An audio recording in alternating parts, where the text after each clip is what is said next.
We laugh, we'll cry, we'll dance, we'll share your pain.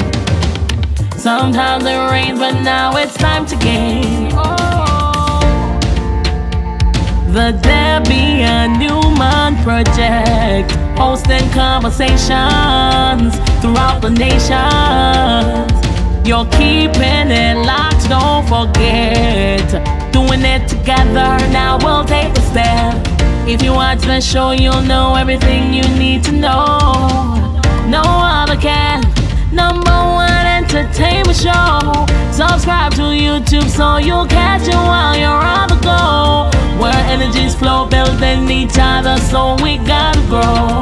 Oh, the Debbion Newman Project, hosting conversations throughout the nation. You're keeping it locked, don't forget. Doing it together, now we'll take the step. Welcome to season 2 of the Debbion Newman Project. I am really happy to have you here today. I mean, I'm always happy when I have someone to talk to on my show, but when it comes on to you, I feel a different type of joy, mainly because you are misunderstood. And I want this platform to be the platform where you clear everything up so people can really know who Dolly is, so that there is no misunderstanding when it comes to this interview, right? How do you identify yourself? Do you identify yourself as male or female?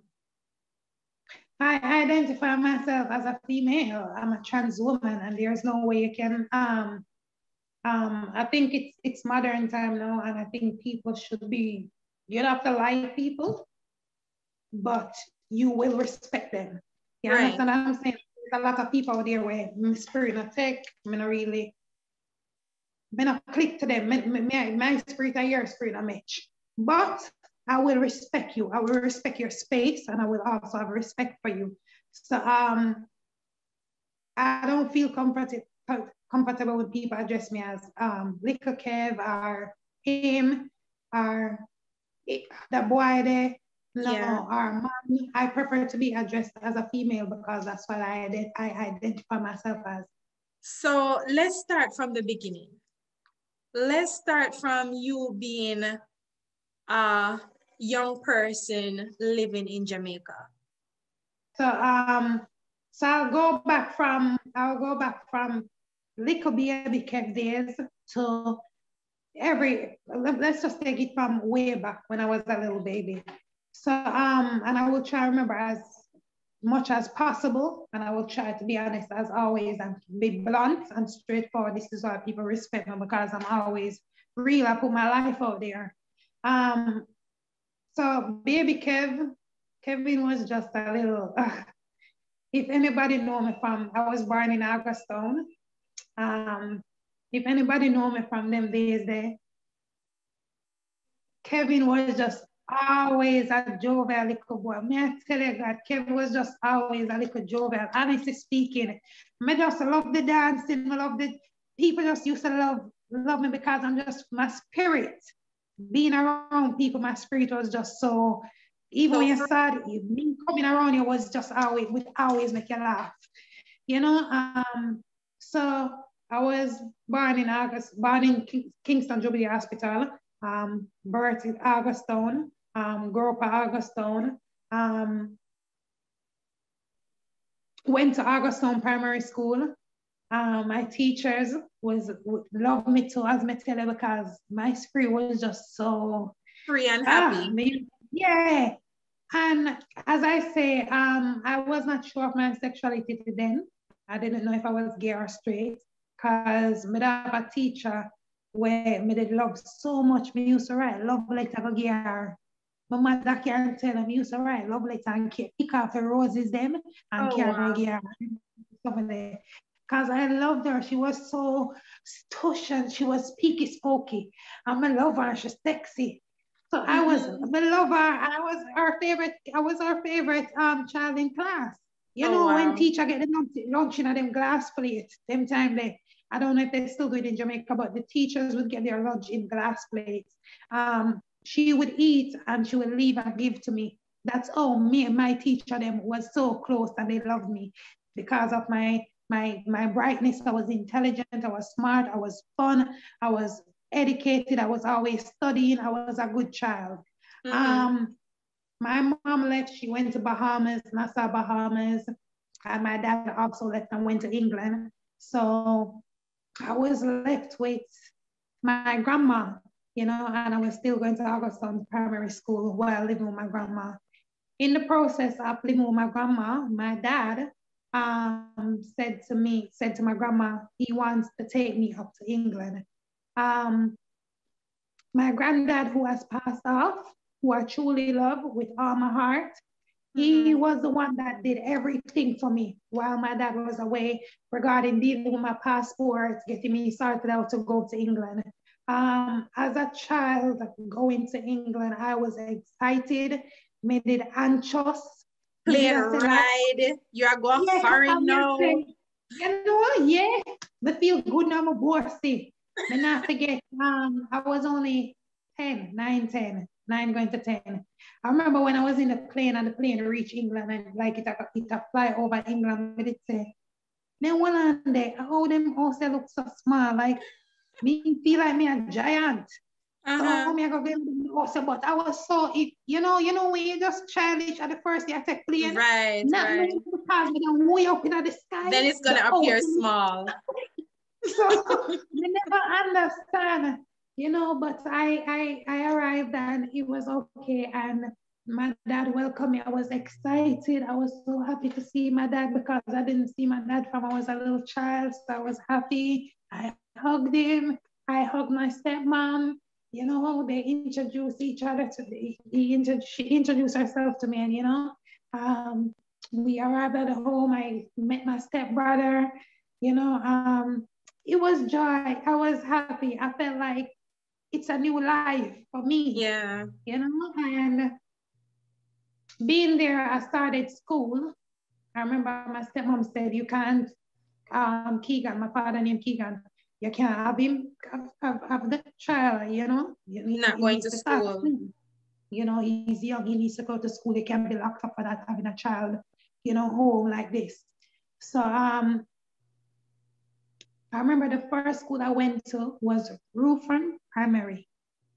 That was a little school because I was still a little baby. And while going to that school, it was amazing. I met kids, I was doing good, everything. Growing up now, let me tell you when the changes start. Because throughout this process, it was fine. The changes start when I reached about 12, going to 13. So hold on, when you got there, Dolly, were you still like feminine, or you still have like a little boy roughness to you? Me kind of feminine, you know, growing up, you know, as a little child. Even when I did at Jamaica, you know, I go Augustine school, me did feminine, you know, but me never so terrible. Yeah. It never come out, you know, because as me say, you know, you're a little pitney. Because if you have a child right now, the child comes in and you have a boy pin and the boy pin at 8, 7, 6 or 5, and it's like a little girly. You can't really say nothing, you know, you have to just go and watch. Right. You see me, you can't bash, you have to just, I be the same way. So, me never did so feminine like, oh, my broke out when I reached 12, 13, when I did that England. Back then, I was in Jamaica when I was 9, 8, I had a little femininity, but not so strong. It wasn't so strong. But it still have a little boy thing that, but it still play that in. So I want to be the man, I want to be the father. And you know, we used to call it the word hook. We used to do them like a silly there too. It's fear, I have to be real. You know? Dugu. Dugu. But I hook me used to call it. No hook now. So the father and the mother for hook, me used to do it. We used to wind up and wind it down. But the femininity, as I say, started when I started going to Eastbury Comprehensive School. That was a high school now, where they had like dates, who you're gonna take to the bar. Party, Right. You know, the little school thing them a keep, and then somebody. I started meeting friends now. The girl thing started coming out in me. Like my favorite artist was Beyonce. I used to love Beyonce and Christina Aguilera. Dip it low, pick it up slow. Sunday. So the femininity started coming out and people started embracing it. No one bashed me. No one stopped me. You understand? No one said, no man, but it's all right. Yeah, you're a boy, be a boy. You know, and I felt like this was who I am. So like always in England, when you're going to school, you would wear your t-shirts and you would also wear your blazer to school with your pants. So when me reach a school now, when my father dropped me off, me ever take off the blazer and tie it to my waist and drop on the lip balm, bright lip balm, and me earn the name people, the kids, my friends used to call me Little Sexy. Oh wow. You know? Yeah, so that was my name. And oh man, some of my friends are still friends. It was so my time being in school, secondary school was so much to me because I met some real true friends and everything. The issue started now with my dad. He started seeing real feminine attitude. He started seeing real feminine attitude regarding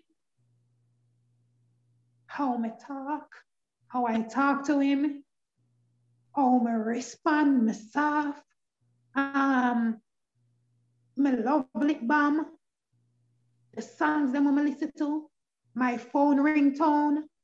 When he comes on a Sunday to pick up me and my stepbrother off the car, we go play football. That was not my thing. You would never catch me playing football. So they put me in a football team and I failed. Because you really wanted to be the cheerleader. Yeah, I want to be the cheerleader. They put me in the goal. Every ball I come and goal me, I sight it. So I'm saying, so the feminine attitude came out strong. I never had a dad that could sit me down as a child and talk to me and say, son, I love you. I never hear that from my father mouth yet. If I tell her that, I would be lying. I never hear I love you. I never hear or a simple hug that a father should say. Yeah, you know. Yeah. So the love that I'm supposed to get from my father, and I as a child should be expecting. I never got it. You know. I started getting scared to talk to my dad because I was very soft. And when I go to him, he would shout at me. He would hit me. When I get boxing, I'm a face to Mr. Blinky. I remember I was only 12-year-old.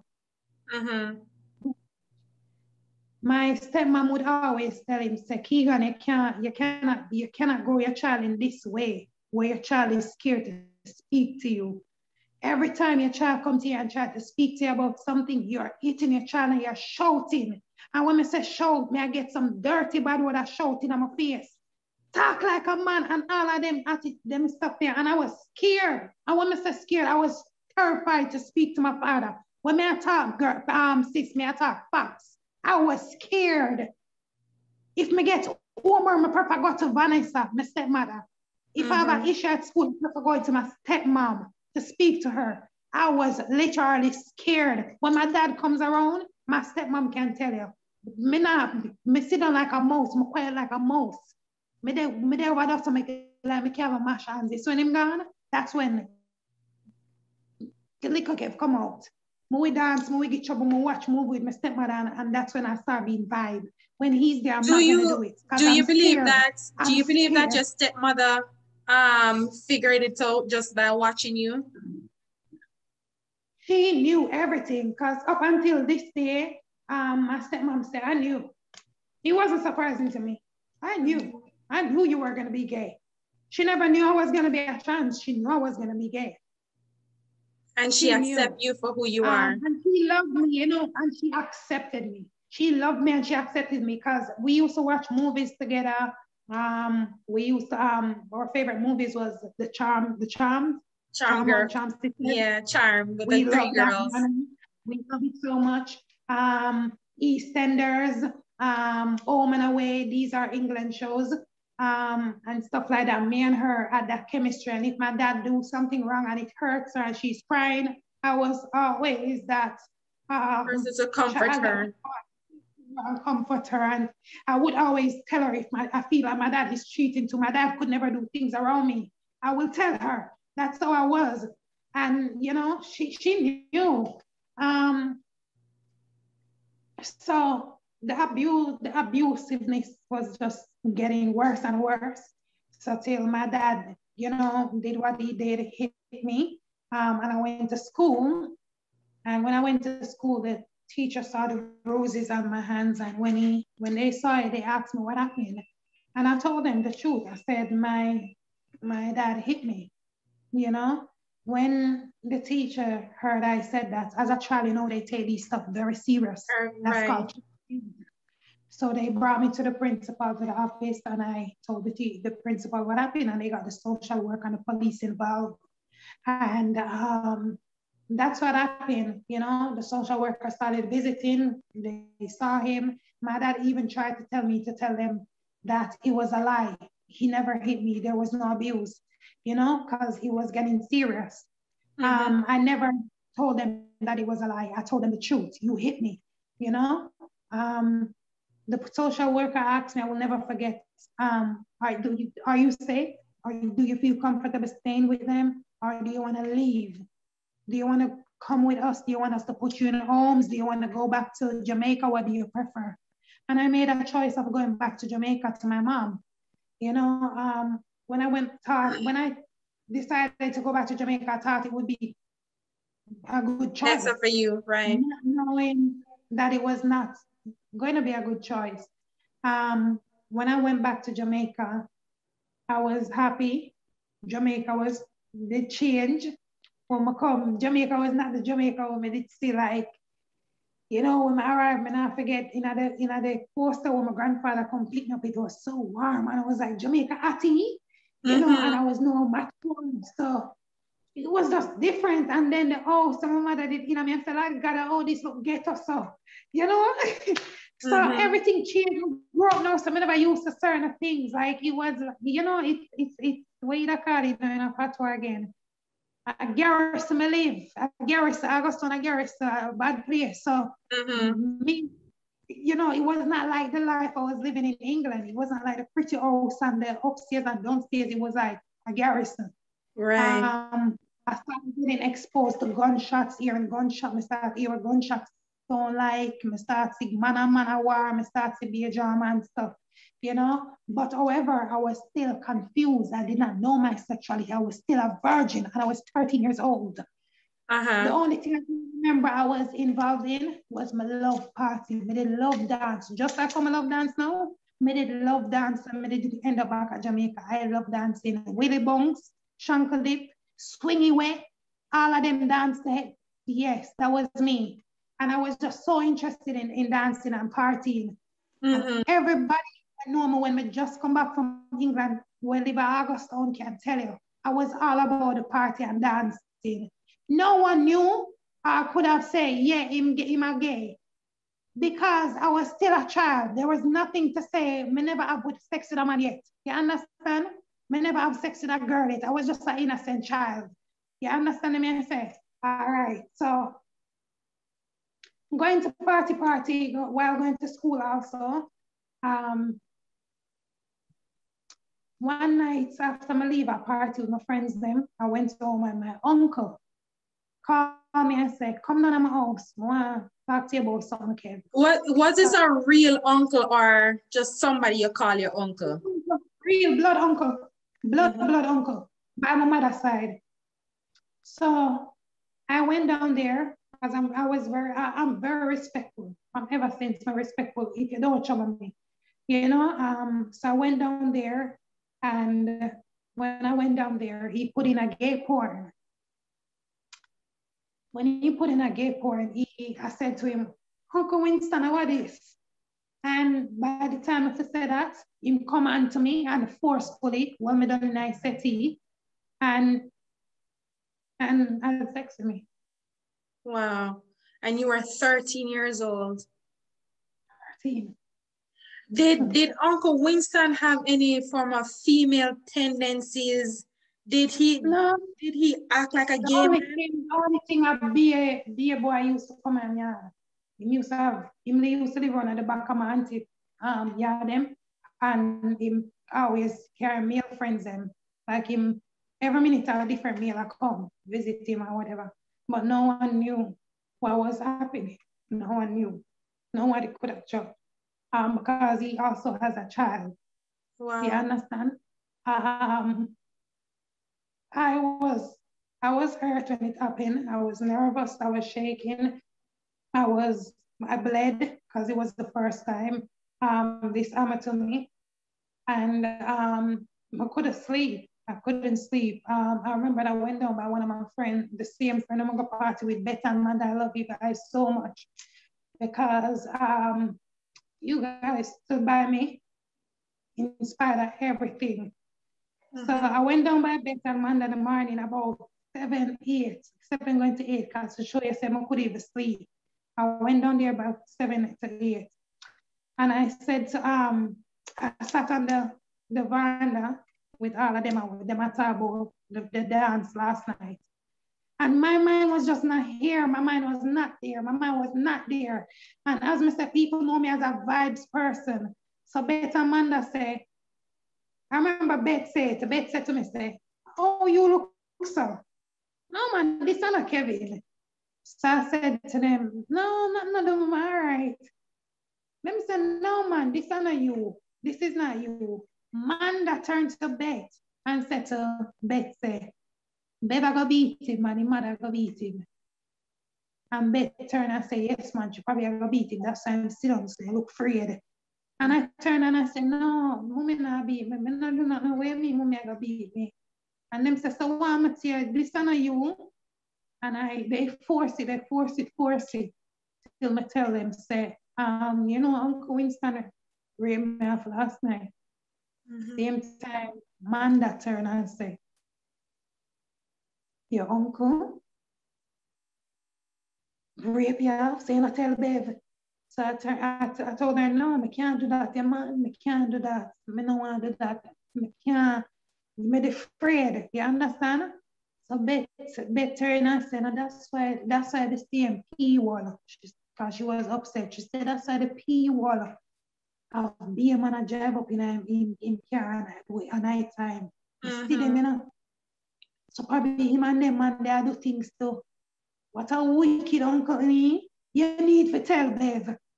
And then force it so till I think one of them, I don't remember if it's Better Amanda, and they called her. Them called your mother. Call her, yes. They called her. Them say you have to tell your mother. Me not, you have to tell her. And they called mommy, and mommy come down. And them said they go around the back. The way serious, and it was a serious something. We went around the back to the point where we never want nobody know. It was such a big scene. They went around the back, and then me sit down right up on the riverside, like, and them say, tell the mother what you tell me. And I told mommy, when I tell her, she said, Winston. And same time she took up her phone and she called my brother who was a part of a gun gang. And my brother came down there. Ivor come down. When Ivor come down there, mommy said to tell him where I tell her. And I told him too. So him say, and that's a go on. So same time I had to prove it to them that I'm not lying. So I called him on the phone and I asked him why he did what he did to me last night. And he said, it happened, done and gone. You have to just move on. Oh, wow. So he didn't even deny it? Never. Never. Soldier friend come tonight. My wife out of the yard. Same time, the 1 minute chippy, and I'm hanging the phone up. So then they get solid proof. My mother, Manda, Beth, my brother get solid proof. And my sister, Munchi. they all got the solid proof right there. You understand me? I say, sis? All right. My brother turn and say, Munchie, go for the knife. I bust him short. Me. Wow. Yes. Yeah. I bust him short. Man, them say, why? What him do? My brother said, from that time between that means him a batty boy. Him a dead man, him can't be a part of my family. So what about Uncle Winston who did that to you? So wouldn't that mean that Uncle Winston is also a homosexual? Girl,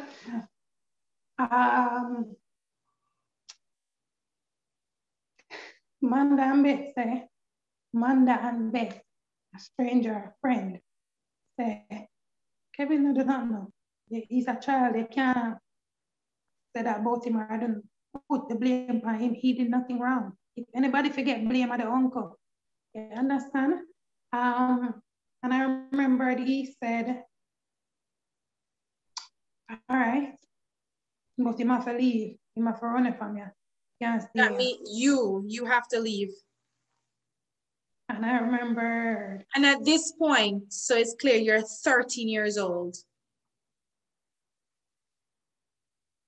I remember I had to pack a scanner bag with my school stuff, my books, my clothes, and I know where to go.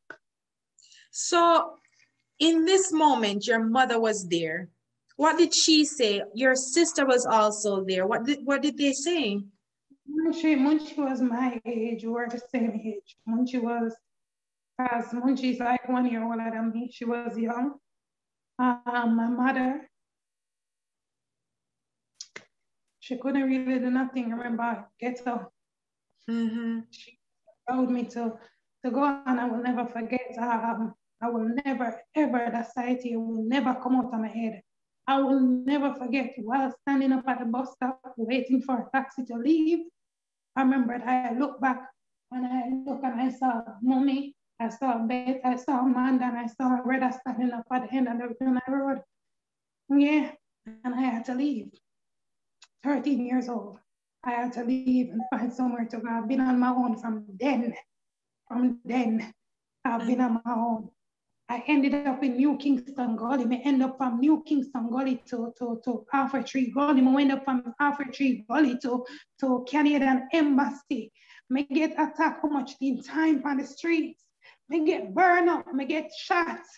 Wow. I get beat up. There are times I have none to eat, nothing at all to eat, nothing, because I don't have no money. God bless my grandfather. Sometimes when I do get a little call, I can call him and I can say, grandfather, I'm hungry, I have none to eat.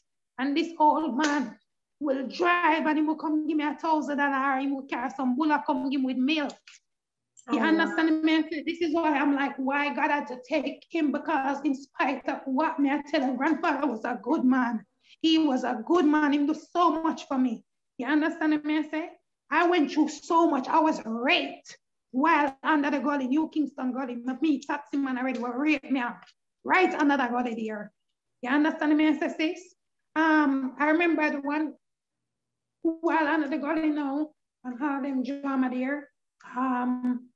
One day I was sick. I was feeling so sick. One night, I was feeling so sick. Diarrhea. Girl, I don't know why I feel so sick. I never know why. I swear to God. I just feel sick. I want to pass out. Every minute I want to pass out. Every time I try to pass out, nothing I come, but my belly I kill me like I try to come out.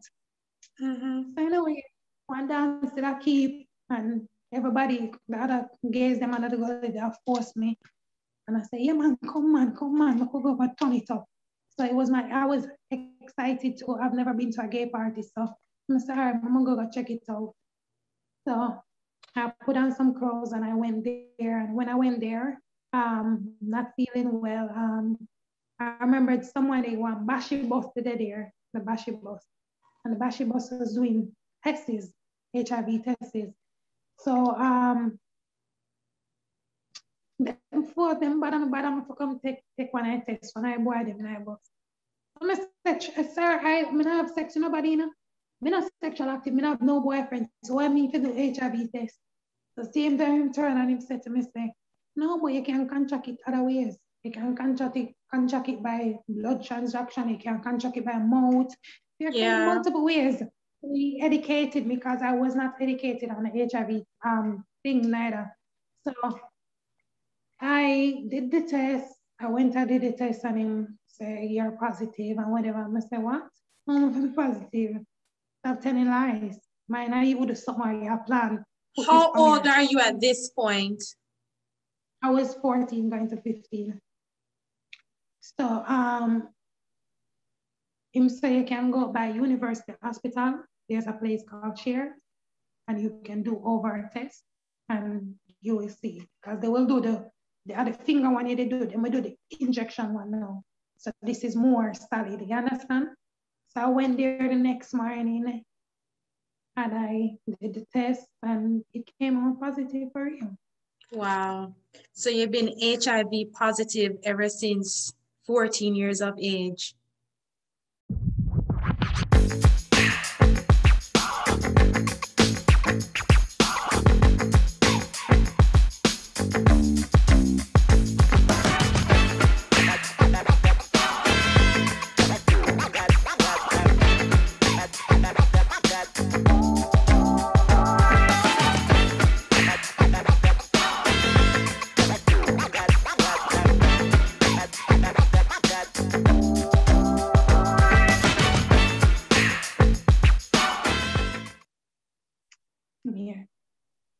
HIV positive, homeless because you were kicked out.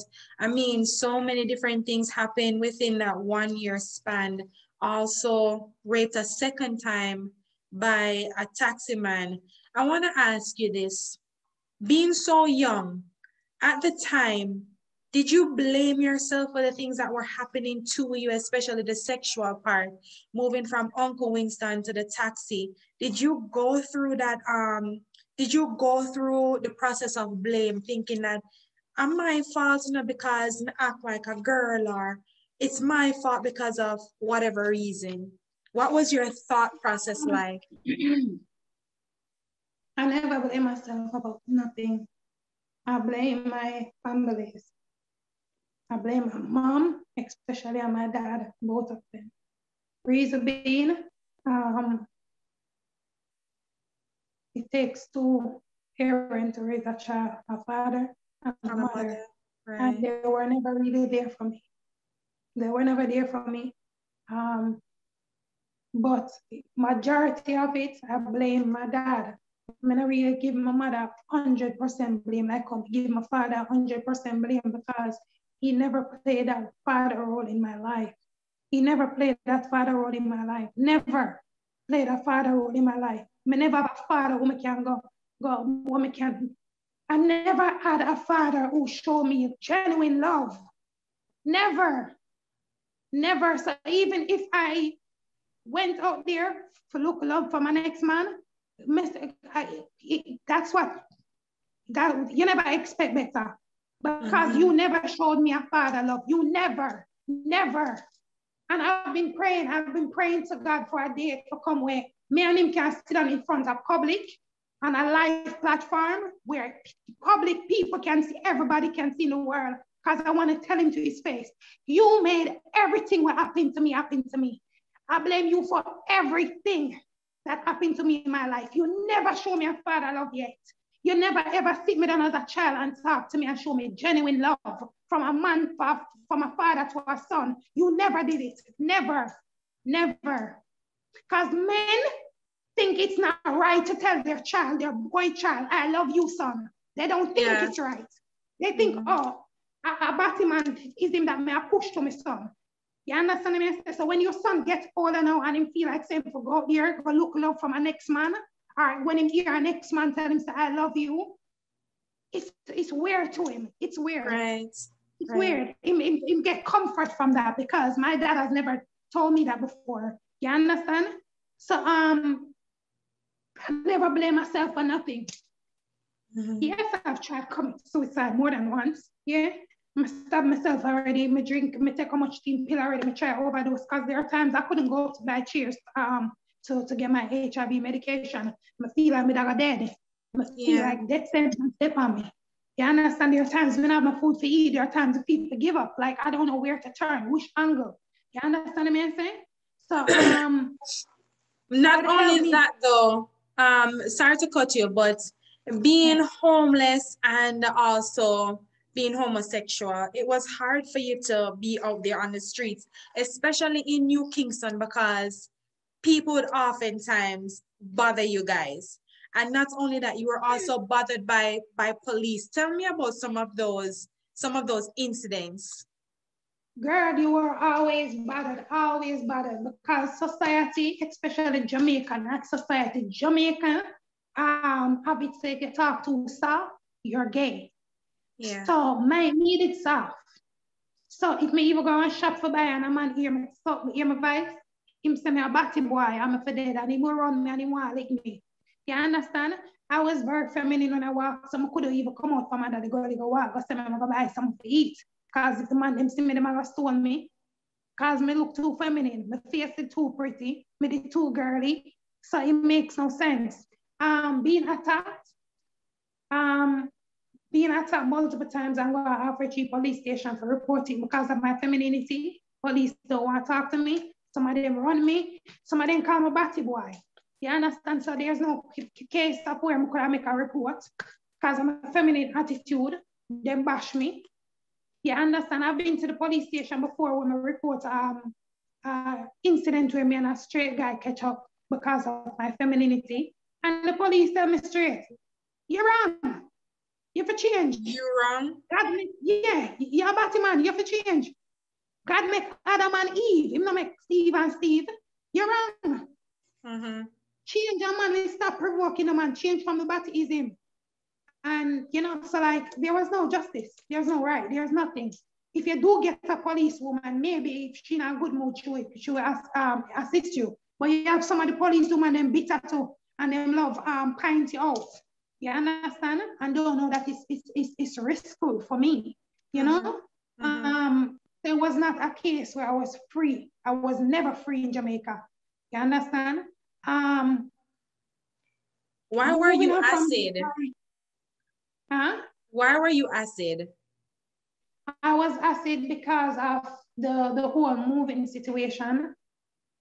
We used to live in New Kingston. The police them used to say that every minute they move from Yeso, they move from the capture line, they move from Canada embassy. So we were always moving stuff. Sometimes them pepper spray we and then burn up with all kind of water, liquid something.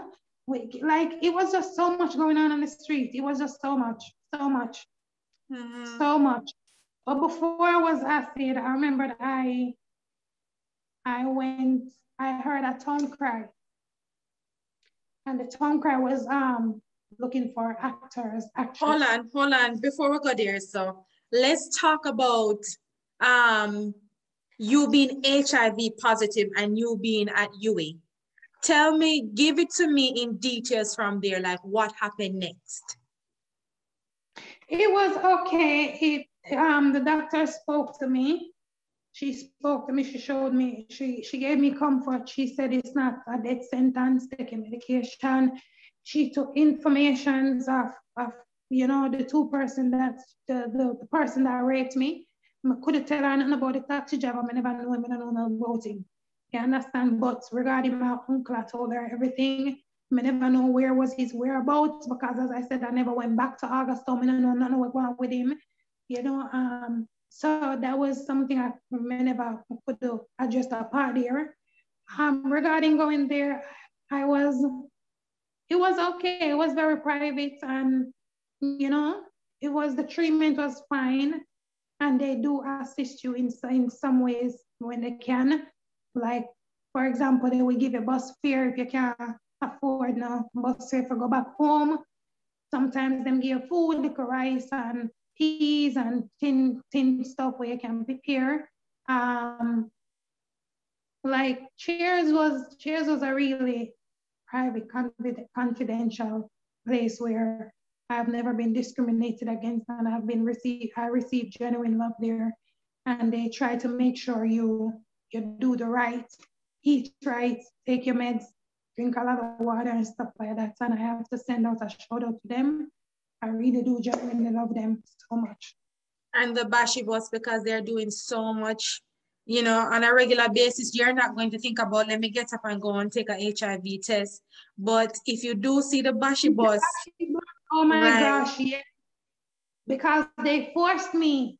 They forced me. So I have to send out a big up to them also. And it's important. They're doing a good job because they're teaching you to pinch, leave an inch, and roll. Always doing the test, get tested, because it's not only sex you can contract HIV. You understand? You can contract it in other ways.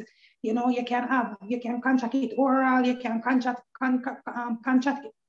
it by someone having a cut and you having a cut. Yes. And the transaction move from there. You know, there's multiple ways of contracting HIV, you know, and for persons that do have it, it's not a death sentence. It's something that you can live as long as ever. Take your meds, eat right, keep yourself energized, man. Take your vitamin, you know, and just believe in yourself. Continue to live your life like a normal person. Always, because it's not a death sentence. It is not a death sentence. I have it from me at 14. And I've been living normal. I'm looking healthy as ever. I still can dance. I dance in my living plus modeling. And me not feel no far away, you know, and I'm still undetectable, and I'm proud of myself for keeping myself undetectable. And a full-blown AIDS, I have an AIDS, I have an HIV positive, it's a virus. So congrats to me for always taking my meds and eating right and staying on the right track, on the right path. And always use a condom as always. And whether you have it or you don't have it, condom is a must.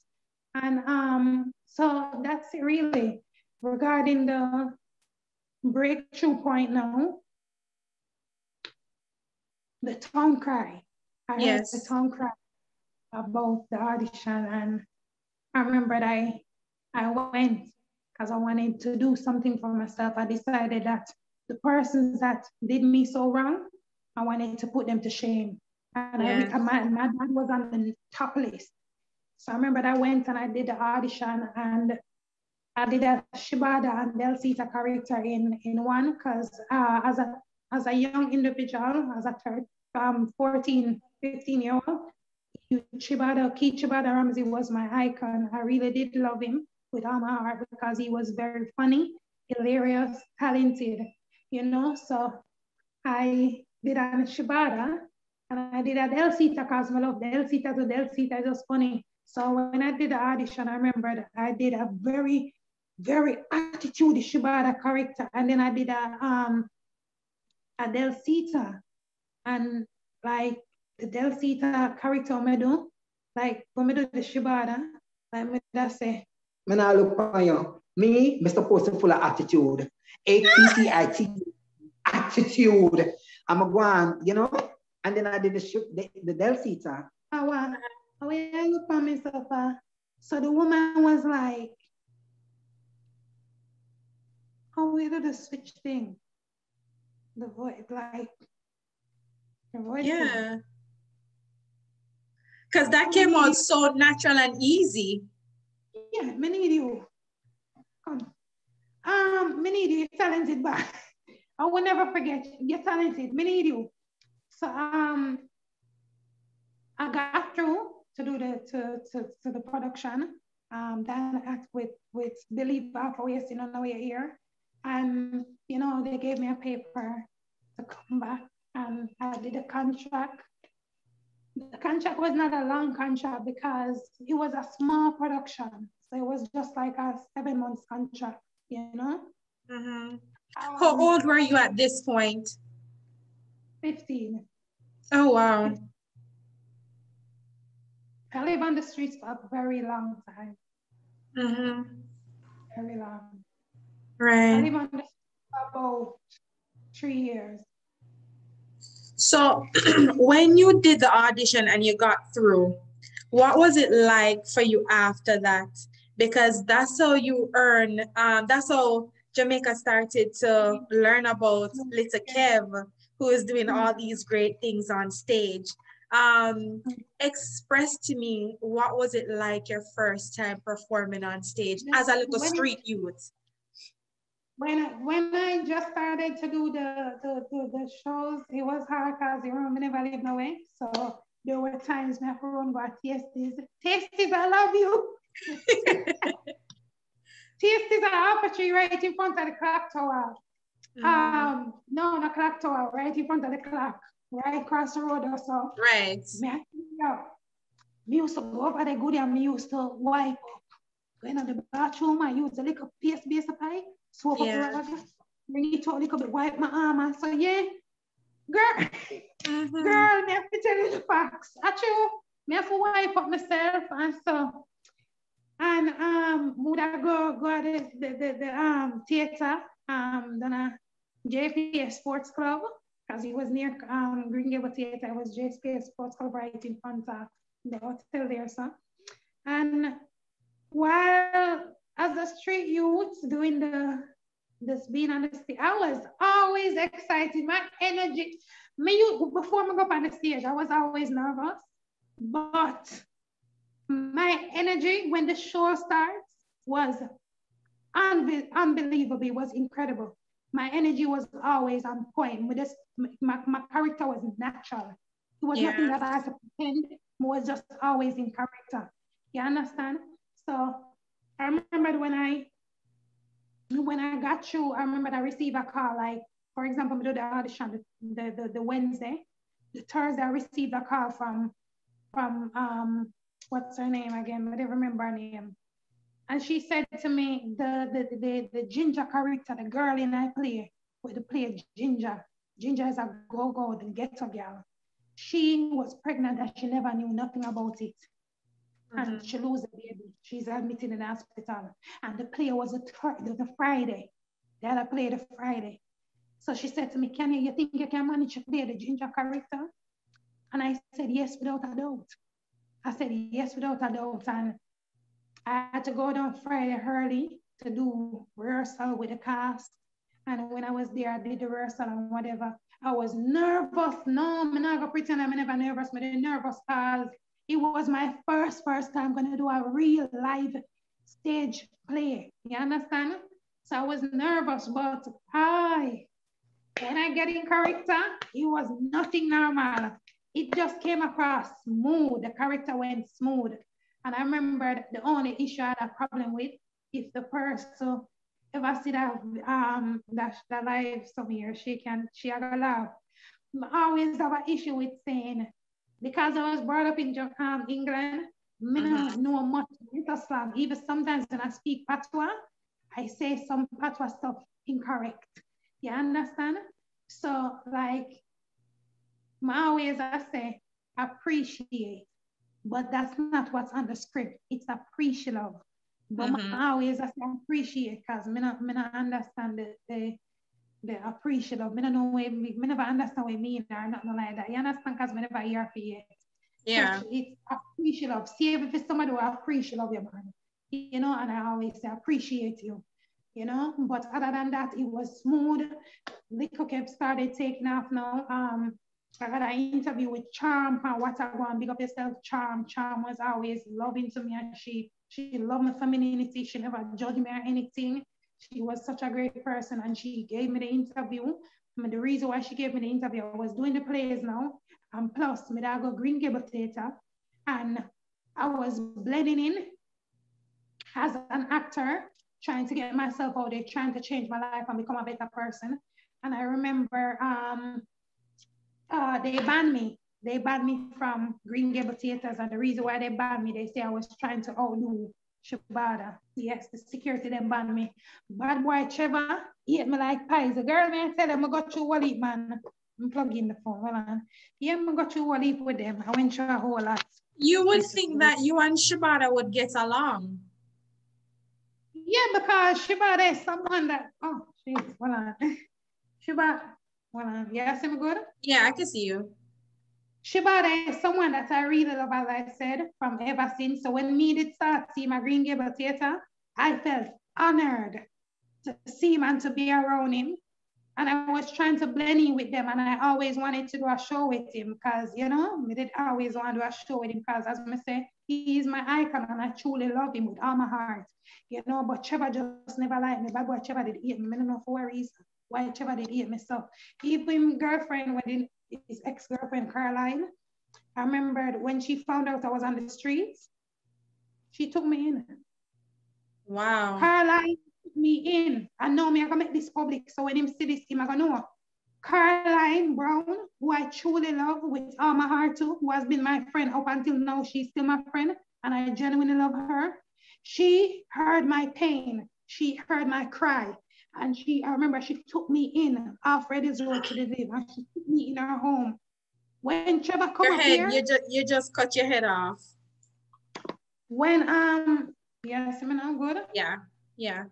When Trevor come up by our house up at Green Alfred's Road, even no know, but Caroline would tell me say Trevor come go on at the back. I don't want him to see. Oh wow.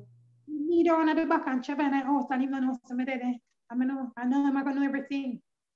I was there. That's how he hear me for no reason. No reason. So eventually he found out that you were living with his girlfriend. Never know. Up until this day, never know. Him just gonna know because I'm talking now. He never knew. He never.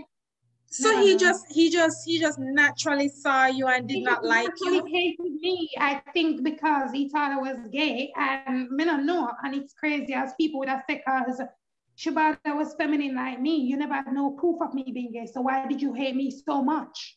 He hated me for no reason.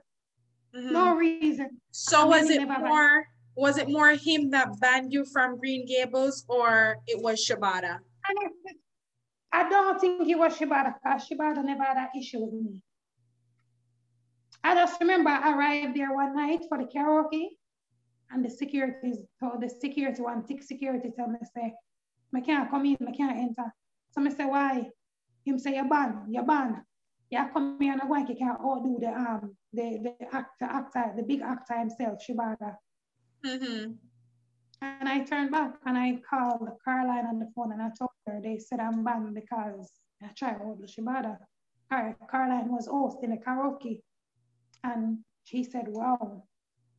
And she was the one that had to give me the money to go back home. Oh, wow.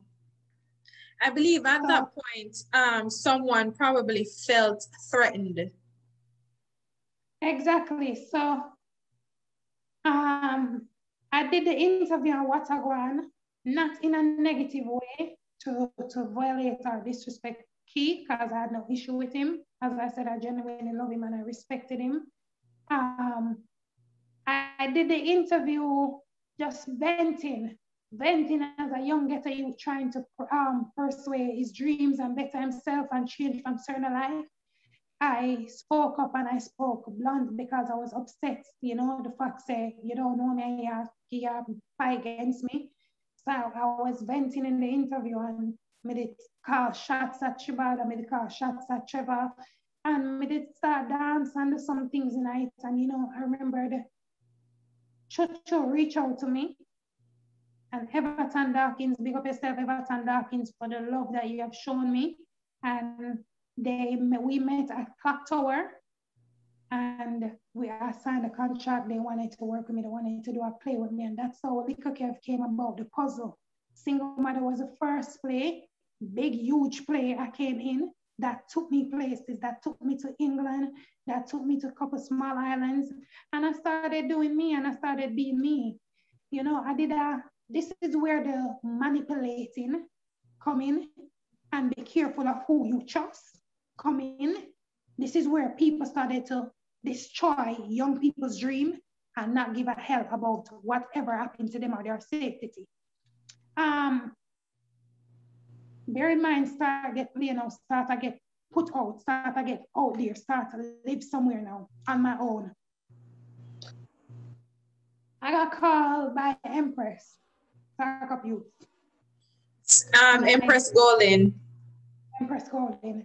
I decided to do the interview with her. The reason why, because I wanted to inspire people. I wanted to inspire young youths that are going through what I am going through, or that has been through what I have been through and feel like so them can't go no further, them feel to give up. And this is what I've always been trying to do from day one. So I decided to do the interview to motivate youths that are getting abused sexually, mentally, physically, and emotionally. So I went on the interview, and I bear in mind, I was the first boy or man to show their face on a talk show admitting that I was raped. Everyone else is either being a black screen or is either them just a see a shadow. Right. All right. I did it with faith and with knowing that this person was gonna protect me. And I did the interview and I spoke up, and the interview was so good. That interview was so good because I spoke about my rape situation and I spoke about why it's important for parents to love and embrace their kids and listen to your child. You understand? Have a keen ear to your child, because sometimes you don't know where your child has got you. Build a bond where your child can come and tell you any and everything. Build that friendship, become your child best friend or your friend. If she have a boyfriend, she can say to you, "Mommy, you know, me have a boyfriend, I like him in their school." You want to dig deep, you know, what the boyfriend, what him is about, why you think, you know? Yes. Parents don't believe in these things with their children nowadays, especially Jamaican parents. Mm-hmm. So I did a lot. I spoke my heart out on that interview. While doing the play now, the interview come out and everybody saw it. Everybody saw who is Little Kev and heard about me getting raped. I remember Chuchu said, "John was star. Why you do that?" Why you did the interview? Mm-hmm. Why you do the interview? Why you that for me them get raped? Oh, wow. You're a batty man then. Oh, so you're only a batty man if you speak about it. But if you sit down and hold on to the information and make it kill you inside, that means that part is okay? Because that's what it seems like you would be implying. Exactly. We're going to get to the party, you know, Goody. Goody, we're going to get deep to the party, you know. Mm-hmm. I was bashed by Chuchu. As much as I respect and love him, and I thank him for everything that he has done for me, and may your soul rest in peace. You're gone, but you're not forgotten, and I truly love you. But Chuchu bashed me. Mm-hmm. He bashed me. The only person stood by me was Maxwell Grant. I love you so much, Maxwell Grant. Big up yourself. You play a father role in my life. I love you, Everton Dawkins, for telling me that. Don't worry yourself. Sit down on the bed here, so Kev, and I sat down on the bed right beside Everton Dawkins, and Everton Dawkins tapped me on my shoulder and said, "Stop crying." But you know what, but you know where, not to cut you, Dolly, you know where I'm confused with Chuchu? Chuchu is a man that dressed in drag. I understand that it's a character, but at the same time, he's surrounded by people in this industry that are homosexuals. Mm-hmm. But is it because that they hold on to that side of themselves and not share it with the public, why he is able to work with them and chill with them, but develop a problem with you because you decided to share your personal story and the things that you were going through? Him bash me. Chuchu always was bashing me. Chuchu was a person that had a problem with me bleaching on my ear. When I was little Kev, when me used to dye my ear, I never like it. Him just want to be a natural, regular boy. Him never problem with me talking certain way. So there are times me and Chuchu up on stage and Chuchu literally push me. He's acting and he's not supposed to physically push me. So him push me literally hard for me turn over half of the stage. I mean, I have to literally stand firm sometimes. You understand? But Everton Dawkins sat me down on the bed and Everton Dawkins said to me that night, "Kev, this can do two things there. This can build you and break you. This can build you to the point where some women out there, women, can really open up their eyes and say you're trying to educate them to listen to their kids and love their kids. Some women out there can serve you and come love you and support you and come once to the play because the play was called Single Mother. And other hand, some people, you know, society in Jamaica, some of them can bash you and say, a batty boy. So make we see what go on. Make we just try to both who play and see how the outcome is. If the outcome not good, we have to let it go. Wow. If the outcome good, we'll work with you. I will never forget. And in spite of this, Empress Golden has never once contacted me. Never once contacted me. Are you okay? Are you safe? Mm-hmm. Moving on from there, so I did the play this Saturday or this Sunday, I think, a 2-for-1. And when I was about to do the show, I was nervous and I was scared. And I remember I did the play, and when I finished the play, I remember the backstage, you know, when it's showed on, people supposed to greet you as the actors, take picture. I remember people came and they were asking, where is the little boy? I say, little Kev, the little boy where they dip on the park of youths. I want to hug him. Oh God, I feel sorry for him. The turnout was good. The people them really wanted to know who is little Kev. That is when Chucho apologized backstage. What I say? That is when Chucho apologized to me backstage. Mm-hmm. And you remember I would never forget the words he used. Are you alone? No way you got on. Are you alone? Feel a pain. Exactly. Me can't tell her what it for do. I can't come. I never got through it yet. I'm sorry for judging. I should say. Wow. You do have to give him some level of respect to the point where he caught up to himself and apologized. A lot of people, you're still waiting for an apology from them. So I say I respect him and I love him because he has done a lot for me. He saw my cry and he called me and he gave me the opportunity, you know, to be on stage. And this is why I respect them and I love them.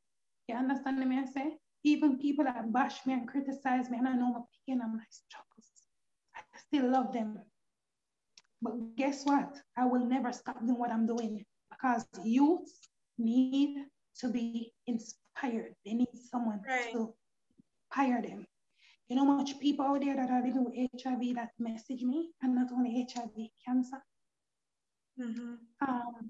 who disabled and feel neglected, feel rejected, feel going through discrimination.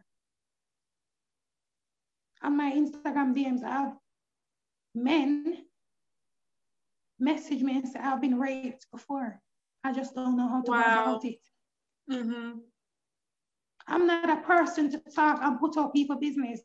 My Facebook, a girl classed me and bring me down already about my sickness about AIDS. And that same girl, I will never forget and always talk about this situation, came in my DM and I forgave her. I forgive her still. She came in my DM and she apologized to me. She apologized to me. She said, you know, I'm a survivor of cancer. Mm-hmm. People see me and people judge me.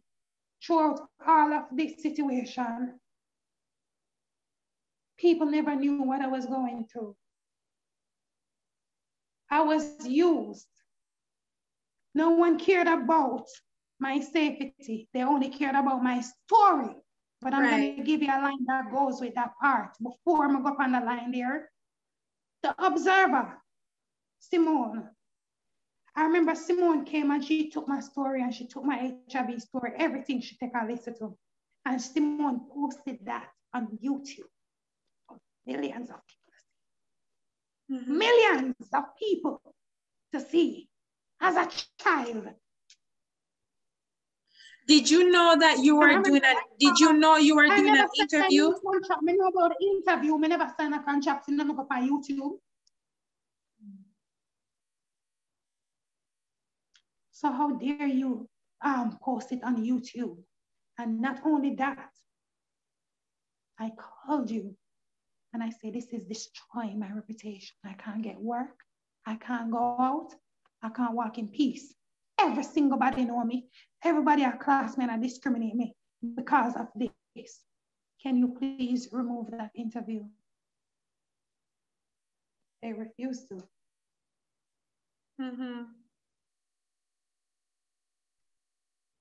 So I realized that no one cared about my safety. No one cared about protecting me. They just cared about the story, the money, the views, and the fame. From your perspective, how did these interviews change your life from now having these jobs, now able to live on your own and spend your own little money? How did it impact that? It changed my life, impact to the point of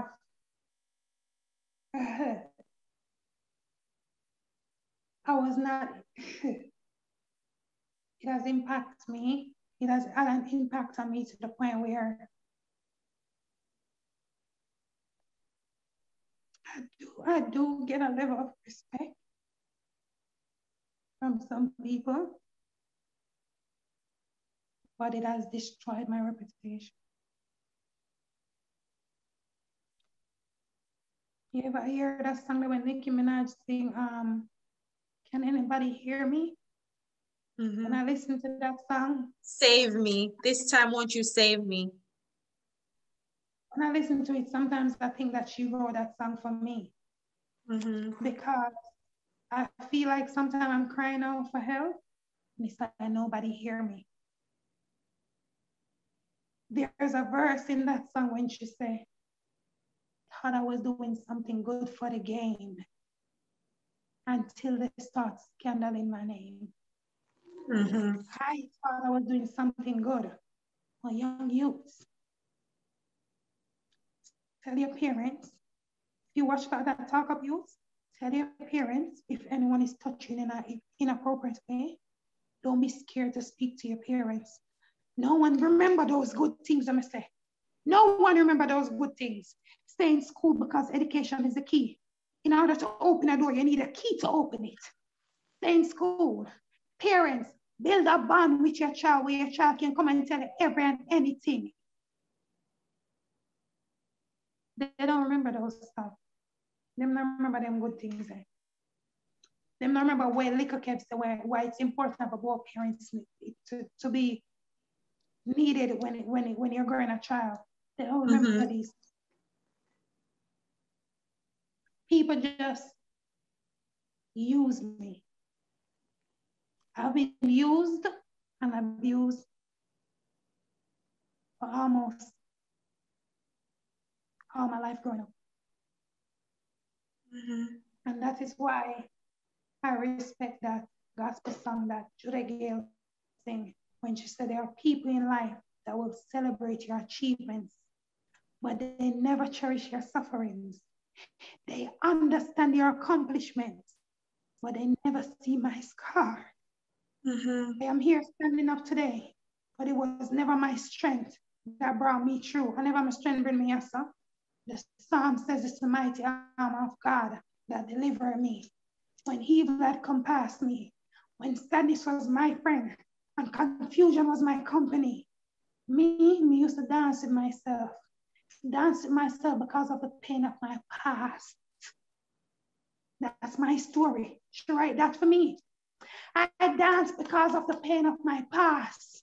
For help me from not thinking suicidal.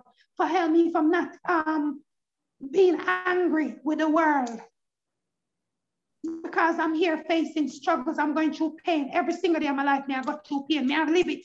I'm living it right now. Because when I'm here in my bed lying down by myself, I still think suicidal because of what reason? I have a sickness living that I did not give myself. I've never had sex with anybody. Maybe I just 13. I never lose my virginity yet. I never get up and have sex with somebody unprotected and catch it. It was forcefully given to me. You know what, Dolly? I want you to understand that you talking is therapy for yourself. And your information is always going to help somebody out there. You know why? because our little boys, they're being touched. Our little boys, they're being sexually, they're being molested by uncles, worst case, father. And you know, sometimes there are cousins or close family members in your house that's touching these young kids. If it's a girl, maybe she'll hold on to it, or maybe she does have that place where she can talk to her mommy or somebody else. But we know that when it comes on to the boys, you have to keep your mouth shut because of our Jamaican society. You have to be a man and you have to, you know what I mean? So yeah, I can't talk about it. And see me just start the example why you have to can't talk about it. This is the issue why you can't talk about it. Can't talk about it. And what to me. It's about it and what more. Could I still live a normal life as a 13-year-old and still the August? So who to tell it more that turn gay?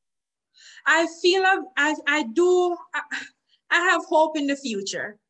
I feel as if that people have more information now when it comes on to certain things like expressing your sexuality. And I'm hoping that more parents are actually open to hearing what their little boys and girls have to say. This is why you talking is important. No, they don't care. Society has changed. It has gone worse. Remember, You feel so? I'm telling you. I am telling you. I just don't reveal secrets. I don't reveal things that people tell me. When I say my DM, I have messages with young boys and young girls who are 16, 14, 15, who are going through a lot.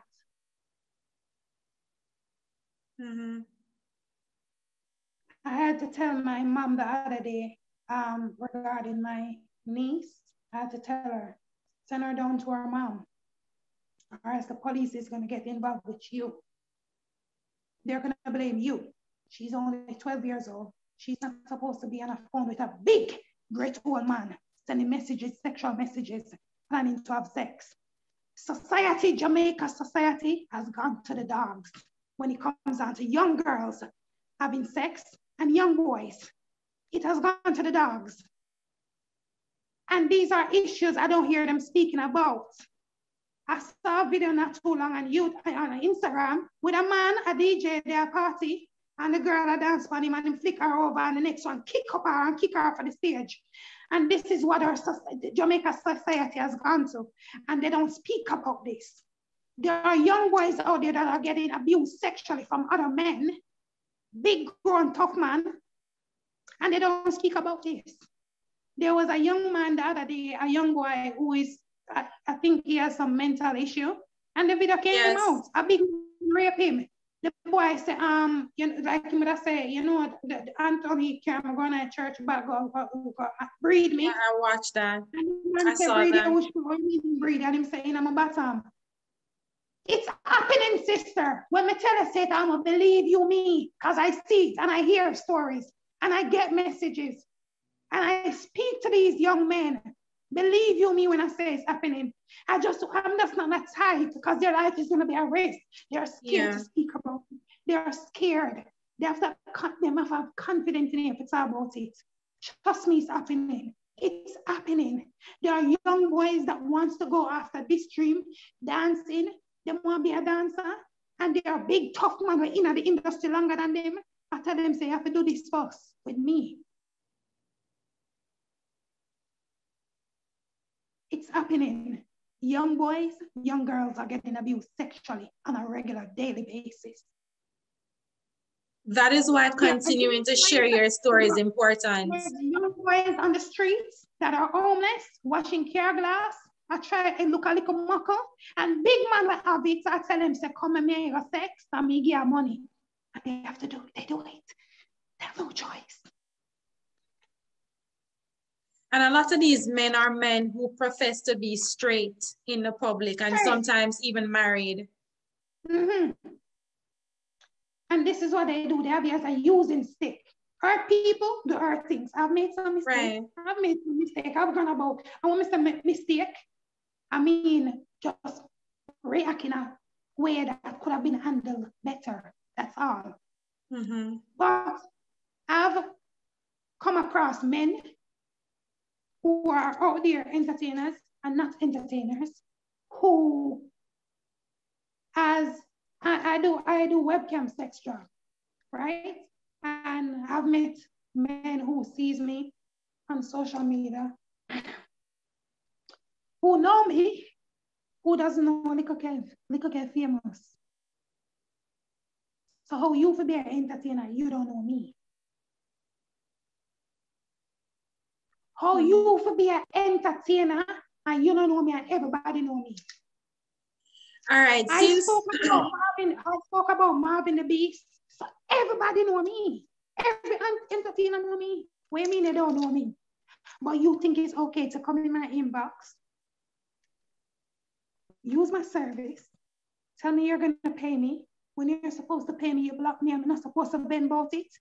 But it's okay for Kirby X or Kirby ex-husband or supposed to be husband, post a video with her having sexual intercourse with men or past. And quick for bash her. She's so good, she this, she that. Tear her down as women. And as men join our life and say about good, you this, you that, tease her. But when somebody do that to a man, oh, you're wicked, you're not supposed to do that. So I guess because, Dolly, because the word on the street, when it comes on to you, is that they're saying that you're tricking these people. But the thing is, how can I be tricking people? There's something right here, goody. Everybody know this. You cannot trick the Adam's apple. You cannot trick somebody. But goody, you have to remember say your body stay good too, you know. Yeah, I'm pretty much. Yes, so and your body stay good. Your body look very, very feminine. So if they're not paying attention to your face or your Adam's apple, they're going to think you're a woman. On my page, I always spoke about transgender things. I always post it on my page. I always have trans life matters. Most of them capture them too. Oh, so they don't care about that. They just care about the body. And then when you do get upset now, and then you push out everything, they push me to, and this is why I say I made a miss. I got about it the wrong way. As I should have just say, make them talk. But my bent, I got upset and I went about, me just put out everything. And it's when I put out every video, screen recording, I get message. I remember one individual who used to bash me, she tear me down. She called me and she said, Daddy, the only way I can apologize to you to give some money. I feel the pain and I'm sorry. I just saw the screen recordings and I saw in the screen recording, you literally was jerking your penis. Oh, wow. In all the screen recording, I see you jerking your penis. These men knew you were a man. They know you're a man. I'm sorry I judged you. Send me a cash app, let me give you some money. That's the only way I can show my apology. I have the message right now on my WhatsApp still. That's the only way I can show my apology. And I remember she said, I kind of blame you a little bit for put them out, but I'm kind of happy to do it because we would have still been here judging you, saying you're blackmailing them. How the hell am I blackmailing? I do sexual webcam work. Men, white men, black men, literally call me on cam and pay me $100 just for 1 hour. Watch me twerking, dancing while them do them things sexually. Why would I need to blackmail you? Do you find that Jamaican men come into those your webcam sessions? Girl, I do have all kind of men that join my webcam sessions. I do have Jamaican men who respects me and who do what I do and pay them money. But you have some that join and don't have no money, but them just want to play you. Them just want to bust off. And them not have it. Even though me I got through it.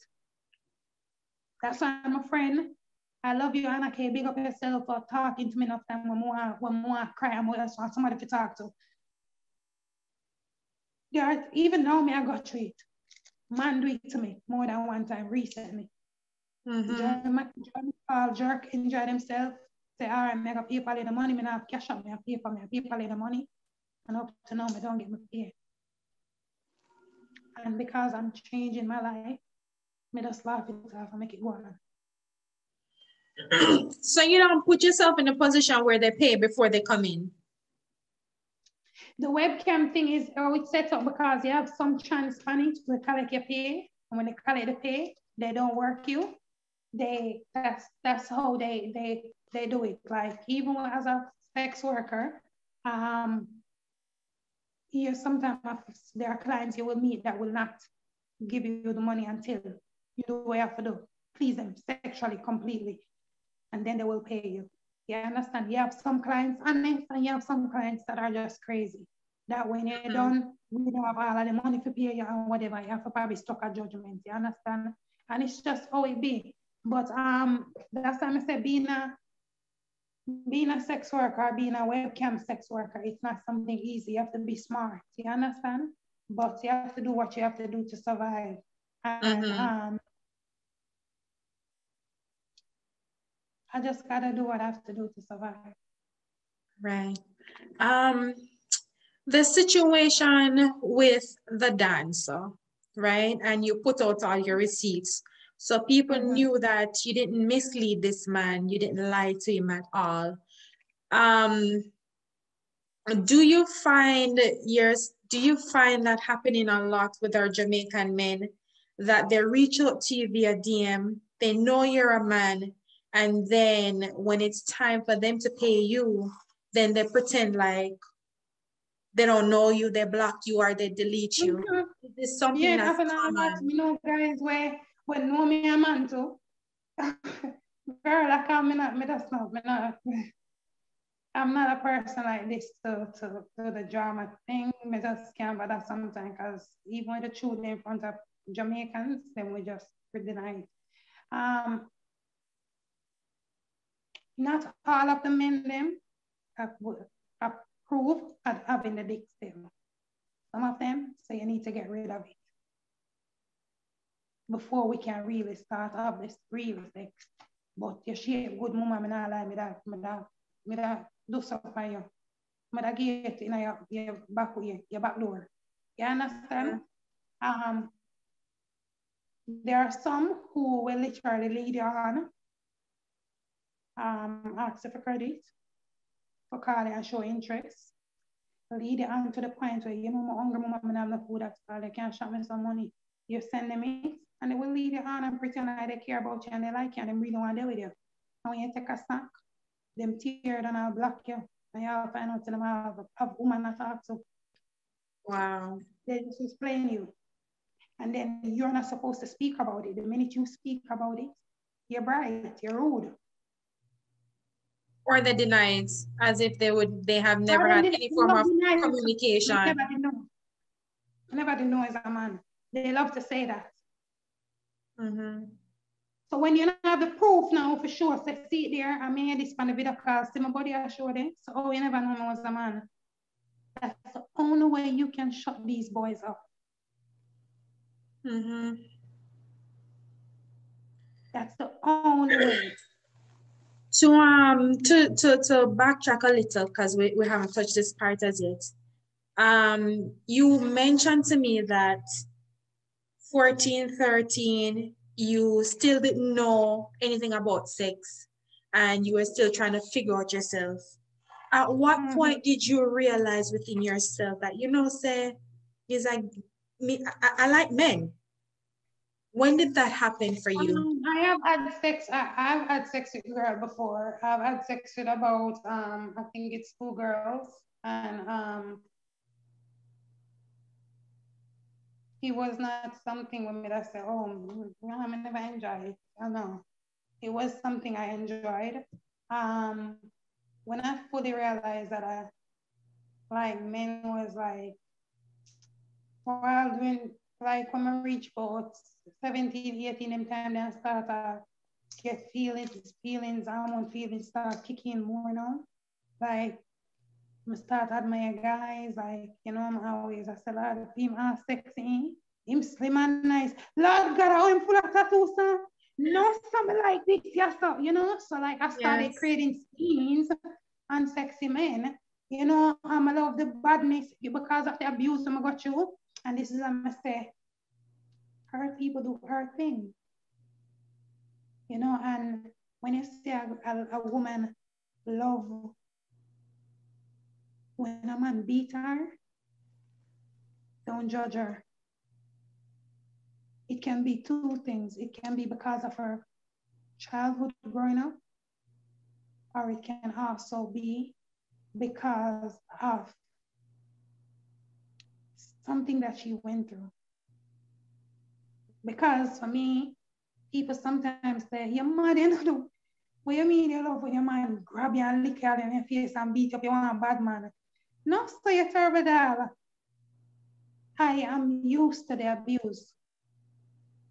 And I don't, if you don't abuse me, I just don't think you love me. The only way my father showed, that's his way of showing me love, of abusing me, telling me bad words, shouting at me, calling me nicknames, dirty names, and hitting me. So that's his way of showing love. So I just felt like if a man not bad me up and style me, grab me and bust on my head, and some of them I just feel like he not really care about me, I love me. That's how I felt. You know, Right. But getting older, I learned a lot of things. I'm a researcher. I'm a person that loves to research things. And I'm a person that likes to try. I like to try things. You know, and some people sometimes say to me, how you get over this abuse thing? How you get over this suicidal feeling? How you get over this whole situation with so much as a child from a 13-year-old, you know? How? And I always tell them, as it is written in my book, that I'm praying that God helps me to hurry and get out. There are some things I had to do. And number one is I had to think. I had to think what I want in life. What do I want to become? What do I really want to achieve and accomplish? I had to collect. So I would watch your show. I would watch that one, the show, and we'll watch the show there, and me collect whatever I feel like we need to collect all tight. You understand? Whatever makes sense to me, I feel like I need it, I gotta take it. And when you go to the store for the shopping, you gotta take up what you want and put in the basket. So I had to collect whatever I feel like I need, the necessities. You understand? And I had to connect it. So if I feel like this go with my life, I will connect it to my life. You understand? So I connect it to my life, and then I apply it. You understand? And then I forgive. Last but not least, I had to forgive. So I had to take, collect, connect, and apply it to my life. So with this information that you gathered for yourself to help whatever that was happening within you, are you now able to have a healthy relationship free of abuse? Because remember, your thinking is different now. You know that a man punching you and boxing you is not love. Are you at that place where you can have a happy, healthy relationship free from any form of physical abuse? Yeah, it has that same thing that I told you I do. It has helped me a lot. Even regarding the situation when the man might use me, whatever, and the incident come out, I think, what's the move, what's the right move, what me not to do, you know? And I do watch people show when people criticize me in a class, me they probably watch, I mean, I collect what me feel to collect from it. You understand? And then me that connect, me that correct, because on everything what people say, you have to just jump and eat, and everything you have to take up. You have to correct some of the edges just up. And then I connect whatever me correct after what I watch and see, I connect it to my life. After connecting it, I apply it. And then I forgive them, forgive Pretty Dan, Pretty Dan, who is a lesbian, I never expect Pretty Dan to be tearing me down the way she tear me down, because we're under the same umbrella, and she has torn me down more than once. You understand? She calls me AIDS victim. She called me Kev. You understand? For someone that's in the LGBT community, I've been discriminated a lot. I've been misled. I've been go through definition of character, lie tell for me.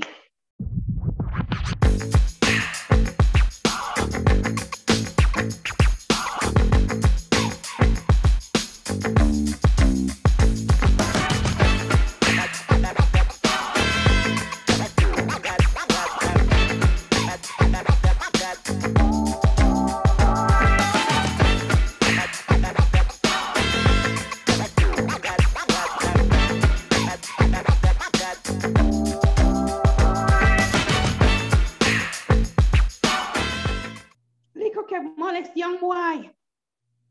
That you do that to? Like, molest a young boy. What you say? And police not get me. What you say? Come back, after, come back. Speak that chat again. Me molest was young boy. Never and will never. Keep dreaming. On the part here, keep dreaming.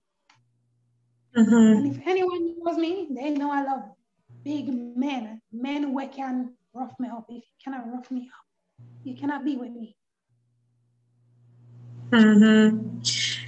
Dolly, with all the abuse from your father, the sexual stuff that happened to you, and losing your work from all the media attention and sharing your story, at what point did you say to yourself that, you know what, me have to lift up and leave Jamaica? In other words, when did you decide to seek asylum? I left Jamaica in 2016, 17. The reason why, as I said, this whole Observer interview, I mean, it become too famous. I could not walk nowhere freely. Nowhere. Think halfway through. Halfway through, it was think. I couldn't go nowhere. I'm gonna be everywhere, everybody know me. So my life was at risk, as I say. My reputation was dead. And no matter how I beg the Observer to take it down, they never did. They never cared. They don't care about young youth's future. They don't care about young youth. They only pretend. You understand? They only pretend. They don't care about people. They don't care about you. They don't care. And that's how Jamaica is. They don't care about people. They care about themselves. They care about negativity. They care about controversy. That's all they care about. Just like if a young boy get raped, them hide it under the carpet. Them not talk about it. Them not fight against it. They're not talking about it. Mother Jamaica, we know now, say the stepfather for your daughter, I play around her and have sex with her because he might carry the money in her house. She shut up her mouth. This is how Jamaica are. This is how our society is. And I'm speaking out because I want to see a change. I want to see a change in my country. If you're gay or you're bisexual, live your life. Live your life. No one is here to criticize or judge. But I don't feel like it's right for you to use people, and people are not supposed to speak about it or vent. Hurt people do hurt things. You understand me I'm saying? So Kirby ex-husband coming out even call him name. Him could have hurt. Maybe I hurt him to hurt, make him do it. He was hurt. He was hurt. No one judged. Exactly. So hurt people to hurt things. No one dragged him. The man them support him, see him and reel up and jump and love him. And them class the victim.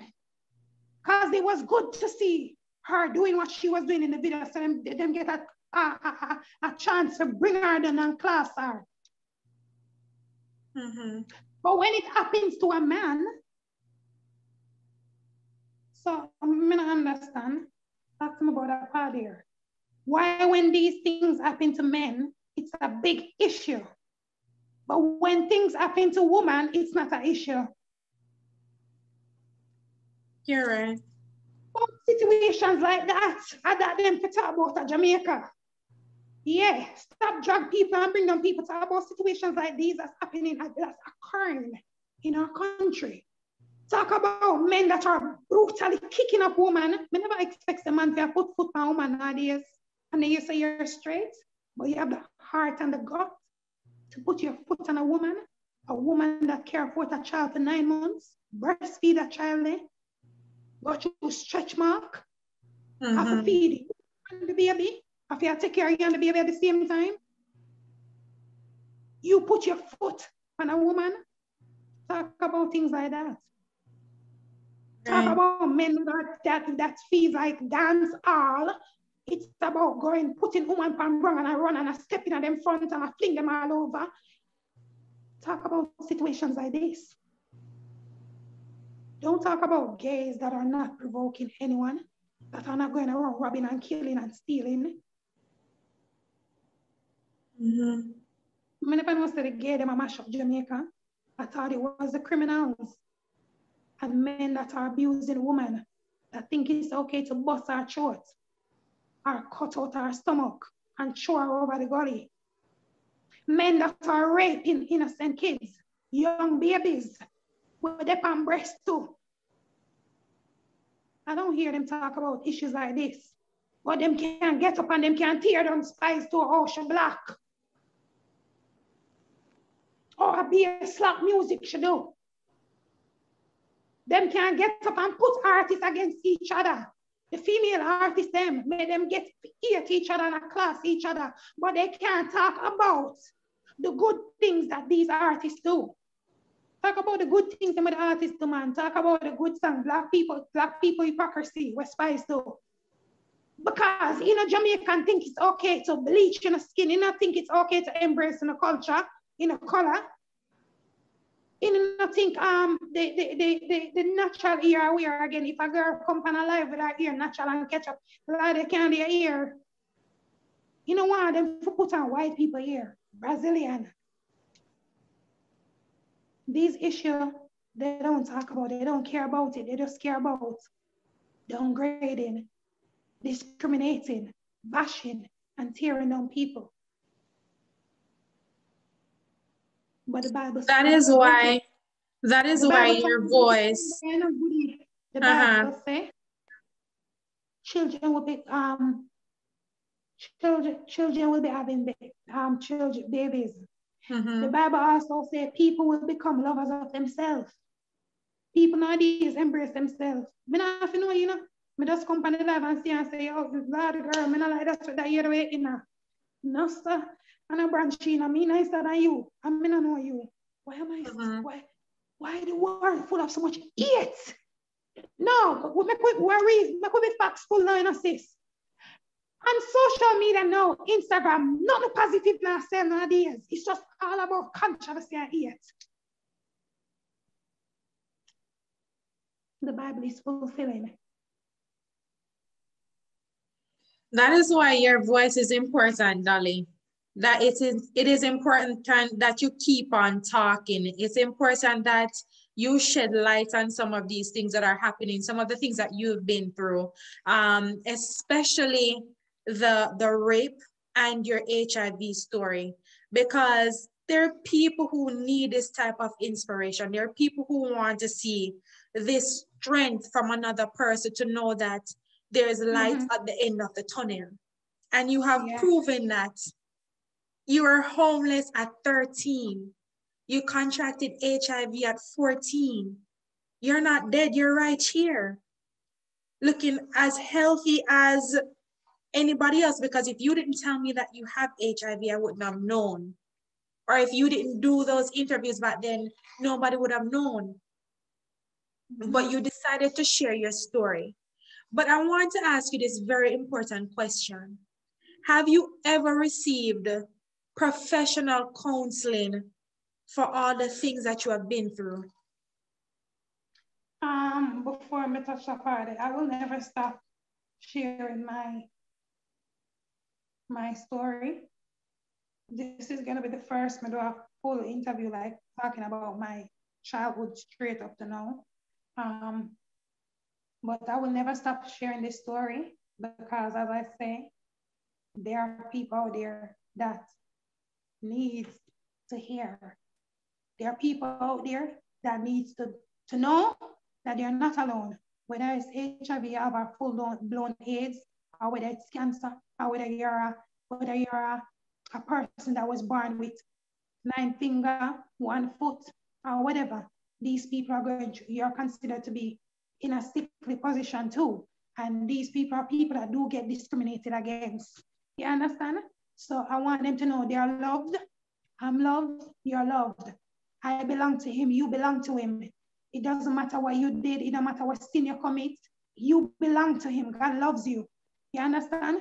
Greater is in you than he that's with the enemy. Greater is in me than he that's with the enemy. And every day I look at myself in the mirror and I say, I shall not die, but I shall live to declare the works of Jesus Christ, no matter what the enemy said to me. You understand what I'm saying? I remember in the midst of me and the dance drama, Vegas decided to take live.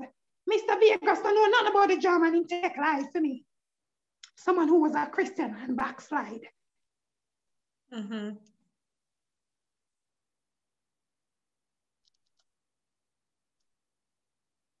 What was his part in the situation? What was he saying, Mr. Vegas? Him class me. Man never know me a trick man, him never know nothing or whatever, and him class me. And him burn me out and me for dead. Someone who was a Christian.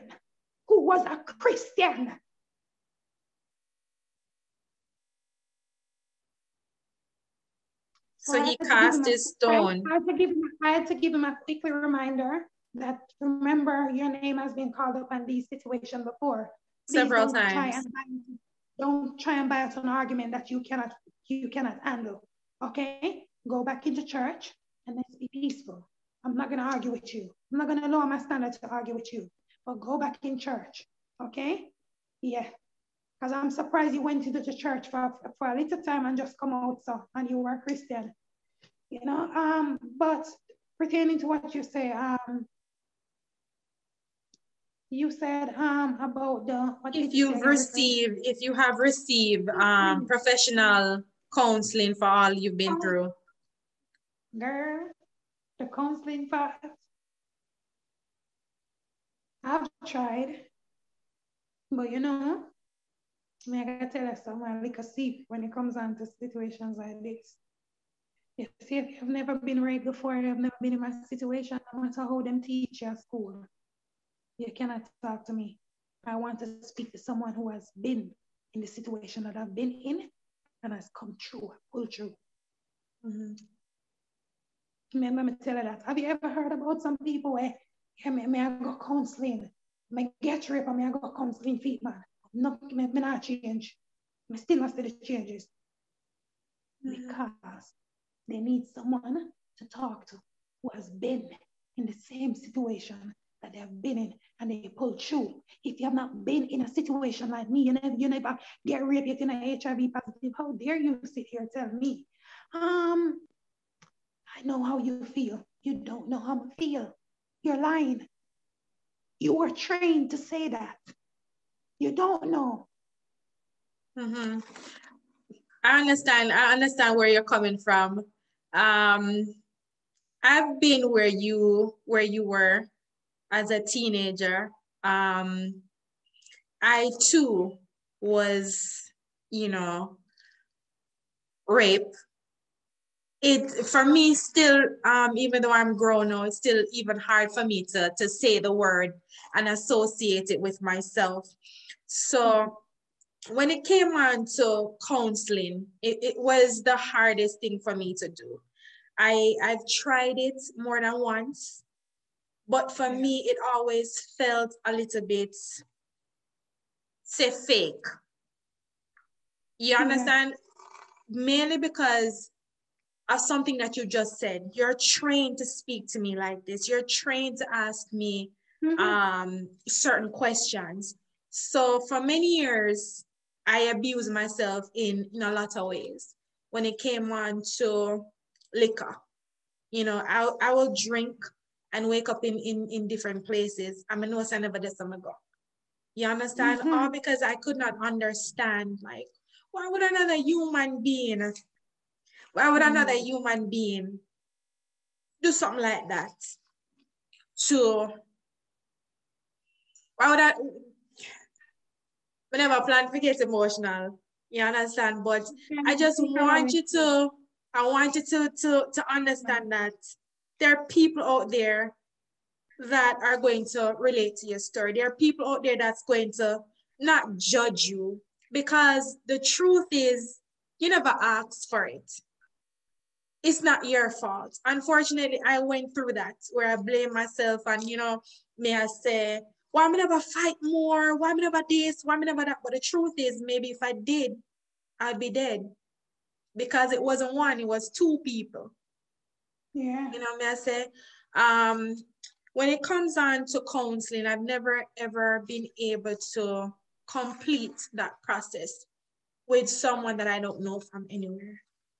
Fortunate for me, when I met my husband, I was in that position where I opened up myself to him completely, no filter, no nothing. And I said, listen, I'm like this because this is what happened to me. And I was in that blessed position where he listened, understood. And ever since then, he has been helping me through that process of understanding that, listen, it wasn't your fault. Helping me through the process of being able to speak, because me's a church mouse, Dolly. I don't like to speak and I don't like to express the things that I've been through, you know? So I want you to put yourself in that position, even though you speak so verbally about your story, but on a more personal level, you need that for yourself to repair yourself. You need to be repaired. 13, 14, you never deserve none of that. For your mother to follow suit with your brother and put you out on the streets, you never deserve that. You know what I mean? I'm talking to you and you have so much, you have light in you, Dolly. You have light, and you can speak life into other young boys who have been through what you have been through. Other young boys who's going through it right now and can't see the light at the end of the tunnel. So I know you said that you're a webcam sex worker, but I see more than that in you. I'm gonna guess you. I see more than that. In the name of Jesus, say for real. I speak it in my life every day. In the I don't know, sometimes I give myself years, but like in probably 2 years from now, I see myself owning my own talk show where I will be talking about situations probably like Oprah Winfrey. You understand? And I just pray, I pray God just help me fulfill my dreams. I don't want to do this. I'm not comfortable. Let me tell you something, Dolly. Stop thinking about it. Go do it. Go do it. You know, see RuPaul. Who bigger than RuPaul? RuPaul had his talk show as drag. You know what I mean? Look at RuPaul is still on television up until this day, doing him, not pretending to be anybody else, but doing him. So, Dolly, my girl, if you have to get up and go back to school, do it. If you have to get up and watch some videos and train yourself to be that talk show host, do it. Do it. Forget about the people talking and people judging. That's life. I've been judged all my life. People still are gonna judge you no matter what. And if you get up tomorrow and do a talk show, people are gonna come. People are going to come. You understand? So I told you from the beginning when we did the pre-interview on the phone, I'm not interested in the mix-up. I'm interested in who you are as a person. I don't care if you was born a man. I know you're. If that is you, then that is who you are. Don't try to change for nobody else. Just make sure you keep it cute. Stay respectful and stop make people dry you out. You know, these people know that you're a man. You have your receipts, but hold on to it. You understand? Hold on to it. Think about Dolly. Life is about you and life is about progressing. If you were supposed to be dead, you would have been dead and gone. Yeah. But today are not true. Still I do your thing. So think about it, my girl. I know you're making money on the thing, but think about it. There's more to you than that. Thank you so much, Debbie. I appreciate it. Mm-hmm.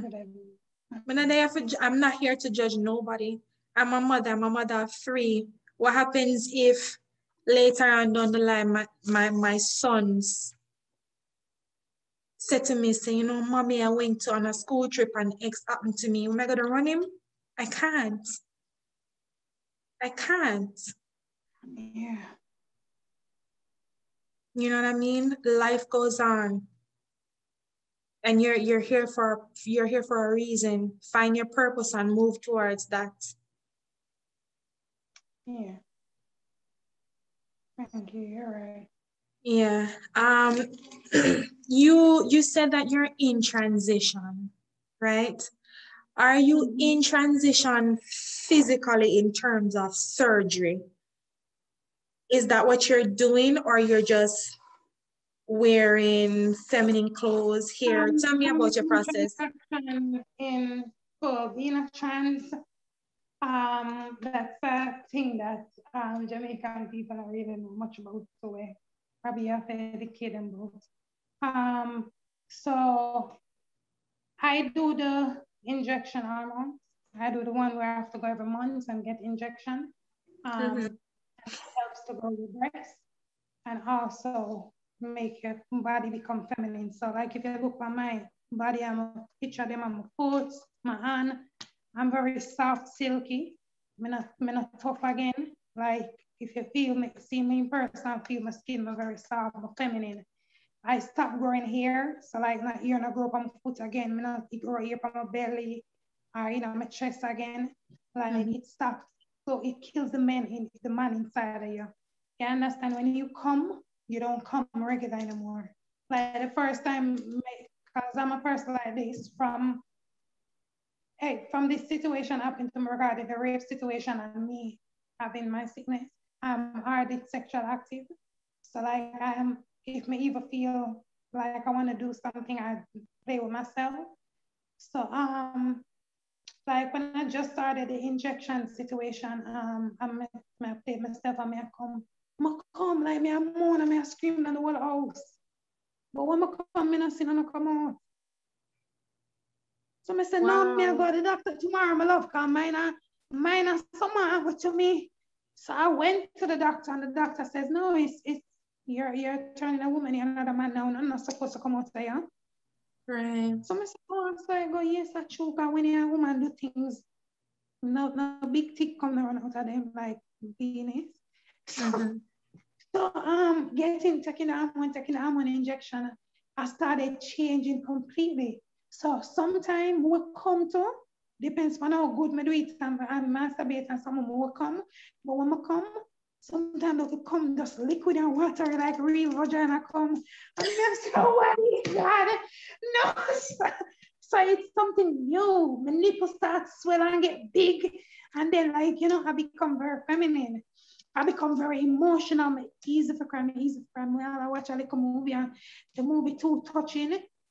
There's a movie that when I started to discover my emotional part, there's a movie called Aquarium with Tara J, where the boy cheat with the man where she meet cheap and or whatever. And it was a very emotional movie because you're a young girl who believe in your man and you mind him and I take care of him and him cheat on you or whatever.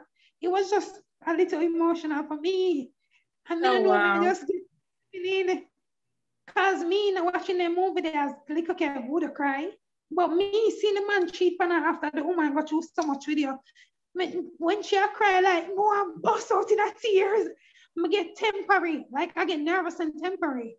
So hormone has changed me in a very, very, very but kind of strong way. Right.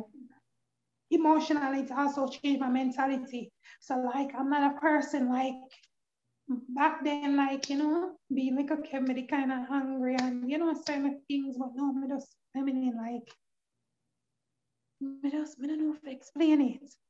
So your body basically is feeling more 100% like a female. You're doing everything that the female body would do. Like my mentality different, like certain things me just not me not like my body used to certain things. Like I'm used to checking myself, make sure that you're not on my arm and monitor my body and like certain cream I want, certain smell when my like feminine things. Like it has changed me. I'm a moody. Like if me not get no money, or me day and not give me the money or something, me not feel like to me if I have sex, my body shut down, me don't want no sex. Like it just have me different. Like my mind is different. Like I can't explain the feeling, but like it just changed my mentality, changed me completely. It just changed me. What about surgeries though? Yes, so I plan to do this surgery now regarding my breast to put in the implants. Silicone. Yeah, because right now if my breast is normal, it's the hormone that blows it out. Regarding doing the cutlery now. What's that? Bottom surgery? Yeah, but girl, I think God. When I tell me some of my life and the people them laugh, so feel come and we do the breast, but I think I cut off the penis because probably when you got the near for come, I love me can't take out the breast though and just go back to normal. And the people must say, Kevin, what? But me, I don't know, because I don't want you, girl, a big sin that you're going to know when you cut the penis, Because blast feeling, I got face. So me, if anybody know me, them know is a prayer warrior, I love pray, and I'm God fearing. I don't feel I'm more blast feeling, I got face so strong. So you might hold on to it. Yeah, I kid me do the breast, because why, me just see myself as a girl, but me not feel I want to rub this too much in a God face. No, let me do the breast. Me all right. Make this just yes, stay. That's you don't want me not kind of feel like that too much. No. I already heard God already with the my God fear. Me not. I want to do it, yes, but me just don't feel, me not feel like, no, me just feel, I feel like I'm going to hurt him too much. I'm God fear. This is my perspective. I don't care about no one else's perspective. You have your own perspective. You understand? Right. If you want to cut it, you're free to cut it. Live your life to make you happy. Remember, and I'm saying this clear so everybody can understand. Live your life to the fullest. Whatever you want to do to make you happy or whatever you're comfortable with, do it. Live your life to the fullest, no matter what age you are. You understand?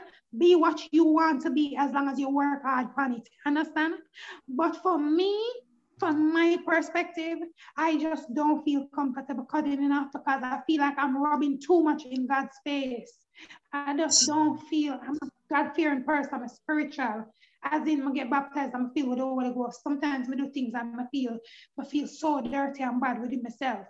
So like, I feel like if I do it, I'm just not gonna feel happy. I'm not think me go really. It gonna tear me inside. So all right, the physical aspect, when you look at yourself in the mirror, let's say you don't do that. You got this, you got that.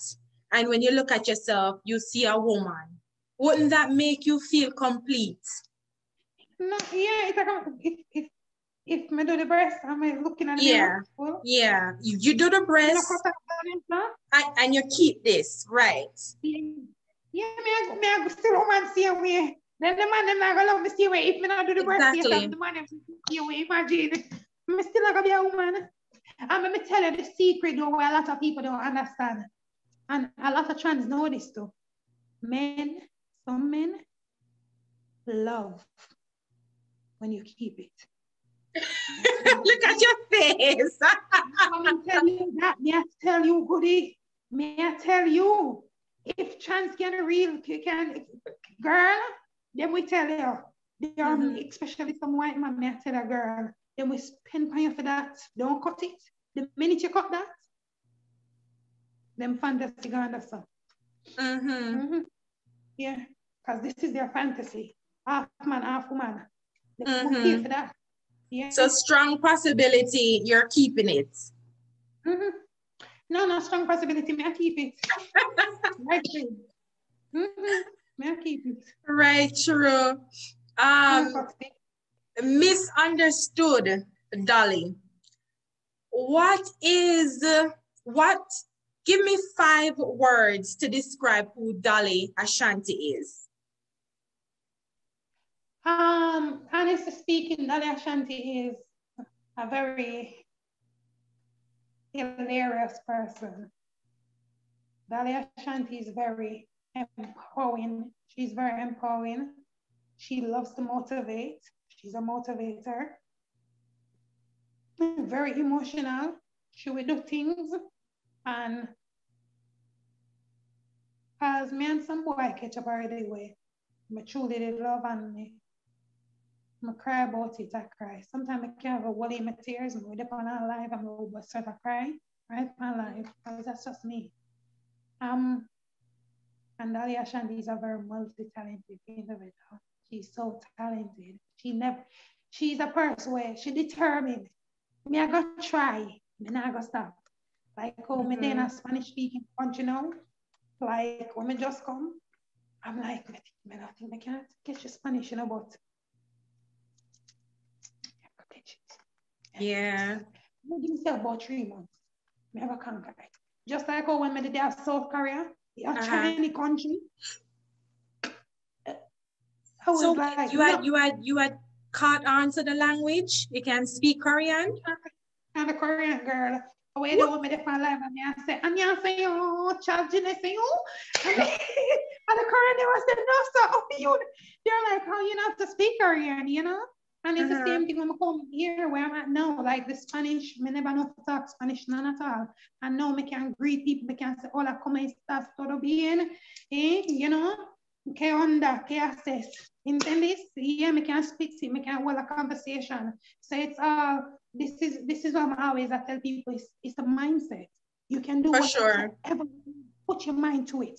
I'm always, I tell young, even yesterday I was on my life encouraging a young girl. I mean, I said, stay in school. She said she wants to be a surgeon. I said, all right, man, I'm be a surgeon. I probably can't come to my surgery then. You know, I try my best to inspire young youth, but people are just like this. Just like, oh, them tear down spice. They don't see the goods what you're doing. Them just quick to tear down. Them tear down all of them. They don't see the goods what you do. Them never ever talk about that. Them never say, you know, them always say that they inspire the young girl them and the young boy them. She ever push them to stay positive, stay in a school. Education is the key. Put your mindset to where you want. You can't accomplish it. Anything you put your mind to. As long as you work hard and put your mind to it. I remember you need a key. Always I tell them that. In order if you want me to do it for going to the house, you need a key. Oh, you want me to do it. And what is the key?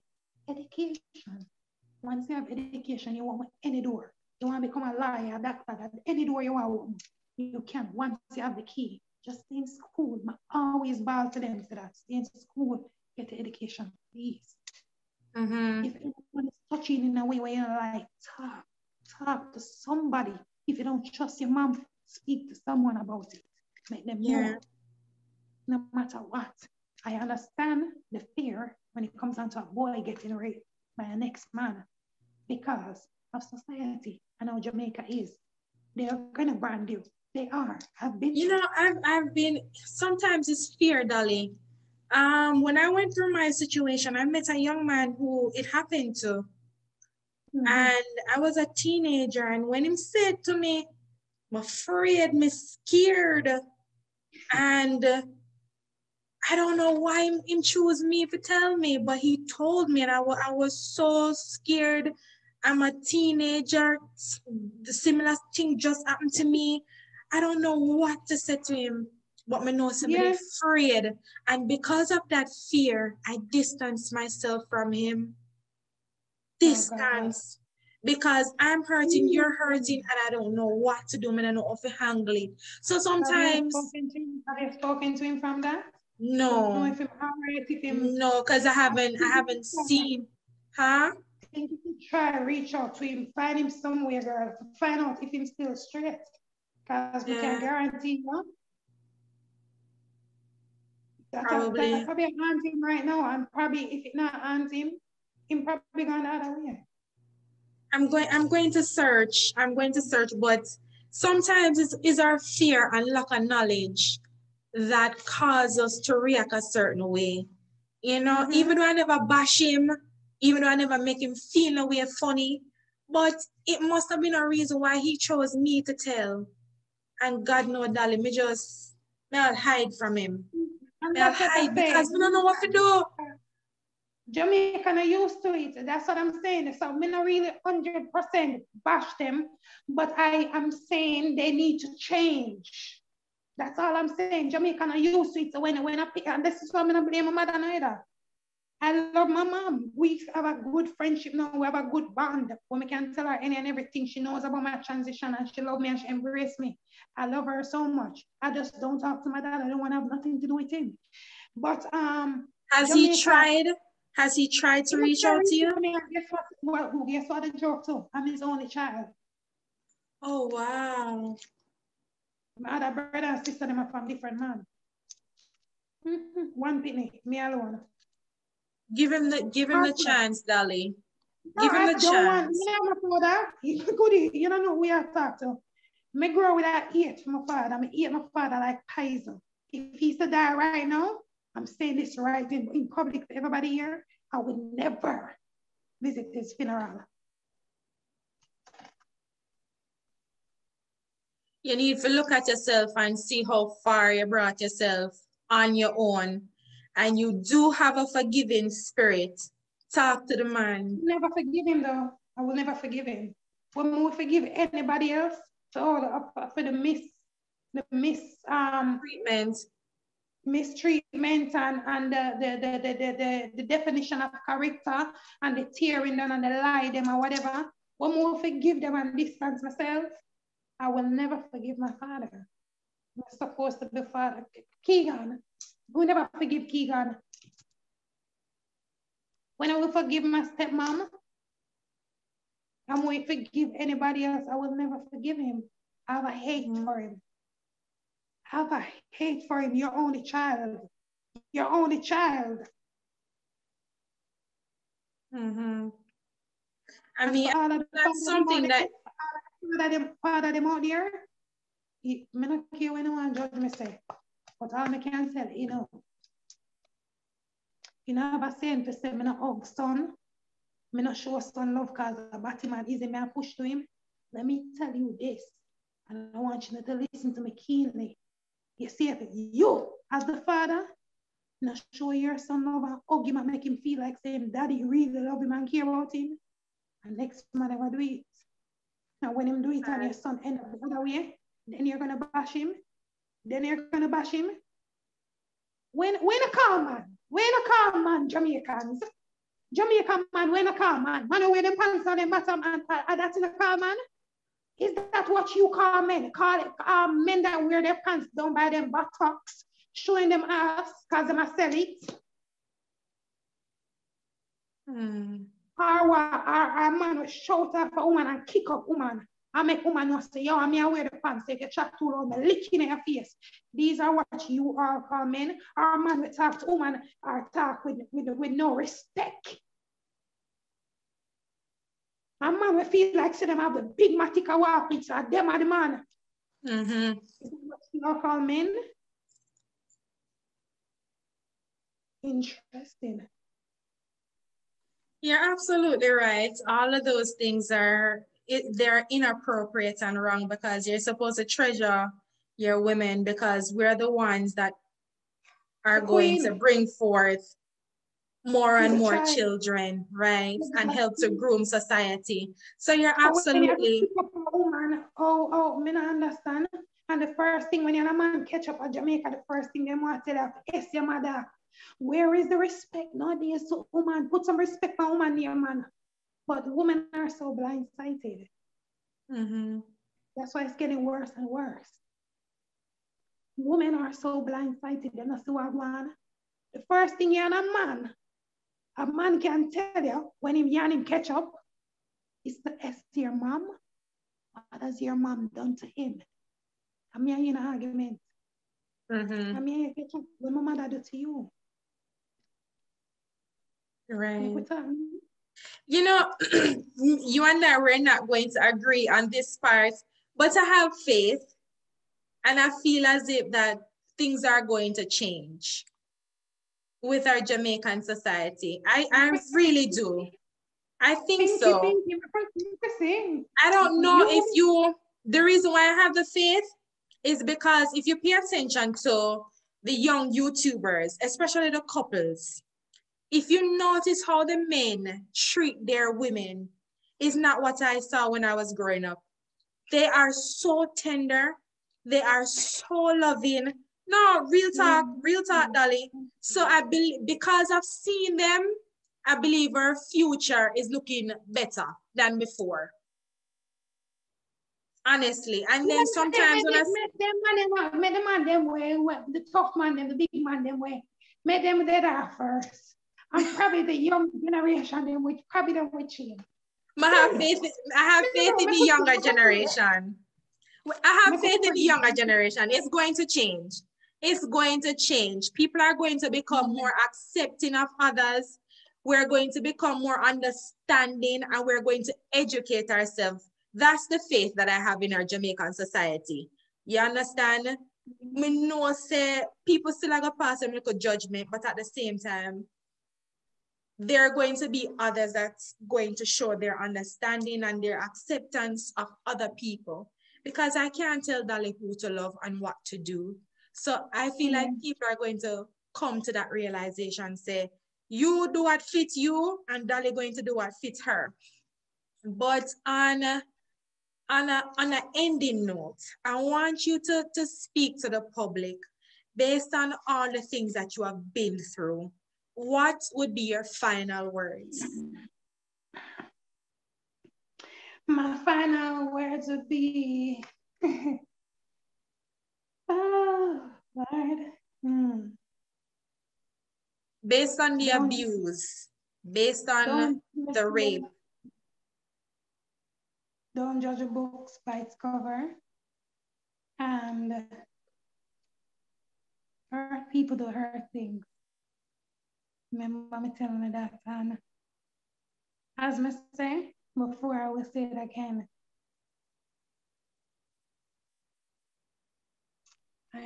God has planted me here for a reason on earth. And that's to inspire persons, both male, females, both women, men, that are getting abused sexually, mentally, physically, and emotionally. Persons that are sickly, persons that are getting discriminated about their sickness. You know, God has planted me on earth here to inspire them and motivate them because nobody's really speaking out about these things. Nobody who is going to protect them, who is going to speak out for them, who is going to encourage them. So my few words that I have to say is, please don't judge me. Don't judge a book by its cover, as I said.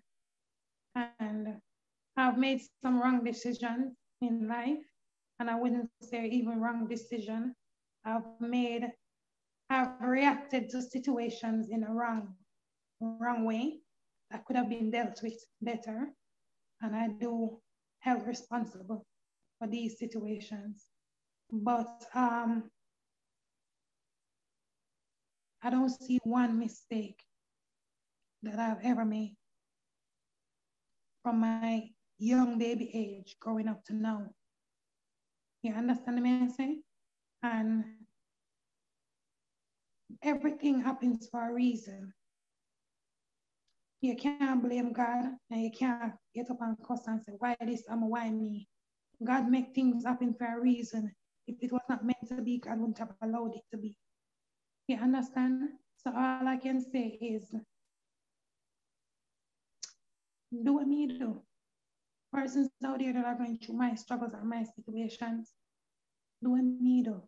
Think, collect, correct, connect, and apply to your life, and forgive, and believe in yourself. Kids, stay in school. Stay in school, work hard, get that key, get that gold medal, get the key to open the door to success. Parents, listen to your kids, listen to your children, build a bond between your child, have devotion with your kids where they can be able to express themselves. Don't make a decision regarding the household without including your child. Make them feel comfortable, make them feel happy. You understand? Build a best friendship, a bestie with a friend, with a people where your child can tell you any and everything. You understand? Young boys are getting raped too. Give them comfort where them can talk to you and tell you if someone go wrong in their life. Don't bash them. And fathers, let your son know that you love him. Just like how you take up a baby girl and tell her, you know daddy love you. Tell your son that too. Him deserve it. He's a child. He's a human being. He's someone's child. Why doesn't he deserve to hear these words from his father's mouth? Well said. Well said. You know, I was gonna close, but there's something that you keep on saying, and I want to know from your life, what does that really mean? You keep on saying hurt people, hurt people. Who have you hurt? What does that mean to you? Why you've said it so many times? Hurt people. It's people blame you sometimes for things that happen. For example,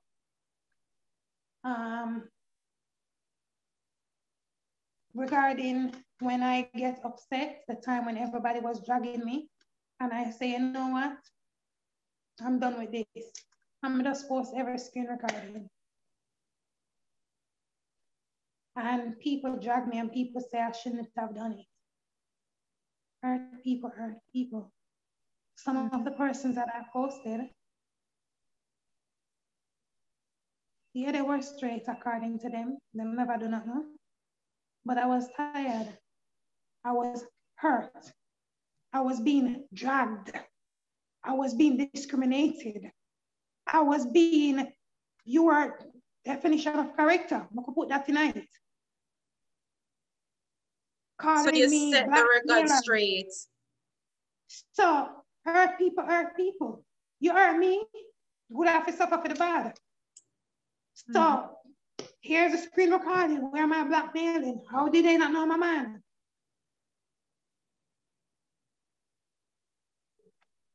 I understand. With Kirby husband, he was hurt, obviously. Yeah, he was hurt. He talked about it. He has been hurt. Was this the right way to deal with the situation? That's why I say hurt people, hurt people. Right. The difference is, when he put it out, did he get any backlash? No, they loved it. Them drag her because she's a woman. But what did this do? Build her. It built her. It built her because she's a strong woman and it made her stronger. So I want other people out there to watch her and take from her strength. So why can't men be a man? Be a man. Be a man. Stop being a girl. Get yourself up. Admit you're wrong. Yeah. Admit you're wrong. Stop being a little girl. That's what they need to do. Be a man. Admit you're wrong and brush yourself off. Stop crying and looking for sympathy. Stop using people. Stop using women. Because that's what men are doing nowadays. But let's save that connection. Huh? That's what men are doing. You talk to man or woman. Listen, you said the right thing. You said the right thing. let's save it for another show because we're not done yet. I think we're just getting started. But I don't know if it's okay for a man to do, and this is why I'm just so sad and disappointed in women. Why is it so okay for men to do things to women and women not supposed to do to them? It's fine for you to come in my DM and it's fine for you to see me on a first date and say, now lie, me that do this to you. Beg a little boom boom now. It good. Send me a picture of your boom boom now. You just know me. But when a woman say, I get money now. Problems. I go the guy now. Go coupon and sheet about she beg money. You see? So it's okay for him to put out fair video. But when a person do that to a male, wow, it's a big crime. Yeah, we've seen that time and time again. Male put out sexual videos of women and women careers go down and nothing happens to the men. For example, take Milk. When that video came out with Milk career went all the way to ground zero. Right. I could talk about that. I could talk about my friend to Lisa. I big up yourself, baby. Yeah, it happened to Lisa Hype again. Them class, she wicked. But she stood firm. You can't too big for learn. You can't too young to learn. Take my mistake as an example. Remember the song what she said? And every man of a trust. Right. When you say I love you, it is not a must. Now fall in love, my girl, always stand up. Them jagger and the same girl them with jagger and people them with jagger involved in the same things that she do. True.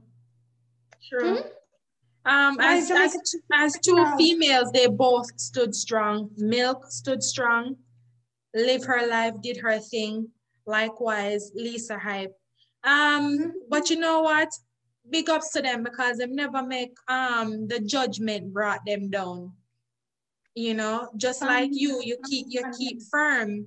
But you know what? I'm going to end on this note though, Dolly.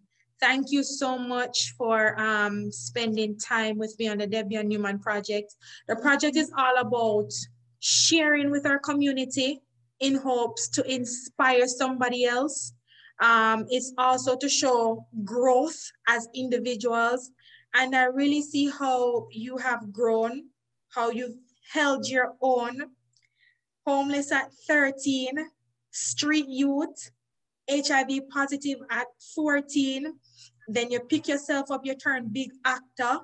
I mean, talk up. You're doing the things and you're still here doing it. And I believe that there are greater things to come from you. And I hope that later on when I reach out, I'm going to say, Dolly, a time for the part 2. You know, hesitate. Don't do that. Thank you. No, the new American style. Oh, you know it. Goody, when somebody says somewhere nice, you just stop your nails. You teach me something just now. You teach me something just now. But I enjoyed your company. And just know, say, me there. If you want to call me and we do this again, then I'm up for it. If needs be and I need to call you, I'm up for it. I'm open to talking to you. No discrimination, no judgment. You know what I mean? This is a judgment-free zone. You know what I mean? And Debbie's always gonna give it to you straight. And I'm always gonna be here to listen. Thank you too for having me. Thank you for being so humble.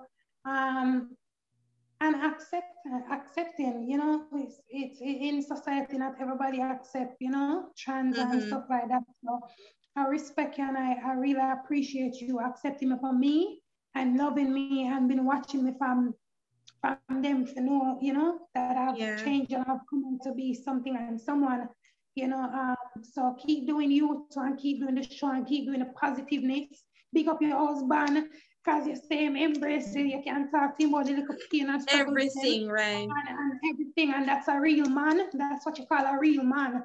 You understand? So I pray that God keeps you guys together, keep a bond between you, know, and I pray that everything will work out good, and I pray that the show will be successful. I speak it in you, in your life right now. And just continue to do it on positiveness. I forgot you a positive word say. Kill negativity. Yes, kill negativity. Step on it, trample negativity. Trample like a trumpet. Yeah, same way, so.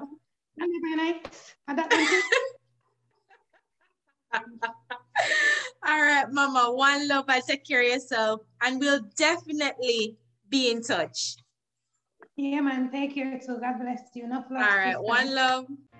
If you've made it this far, that really only means that we're at the end of another conversation. But just before you roll into the next episode, it's time for you to like, share, comment, and subscribe. Catch you on the next episode.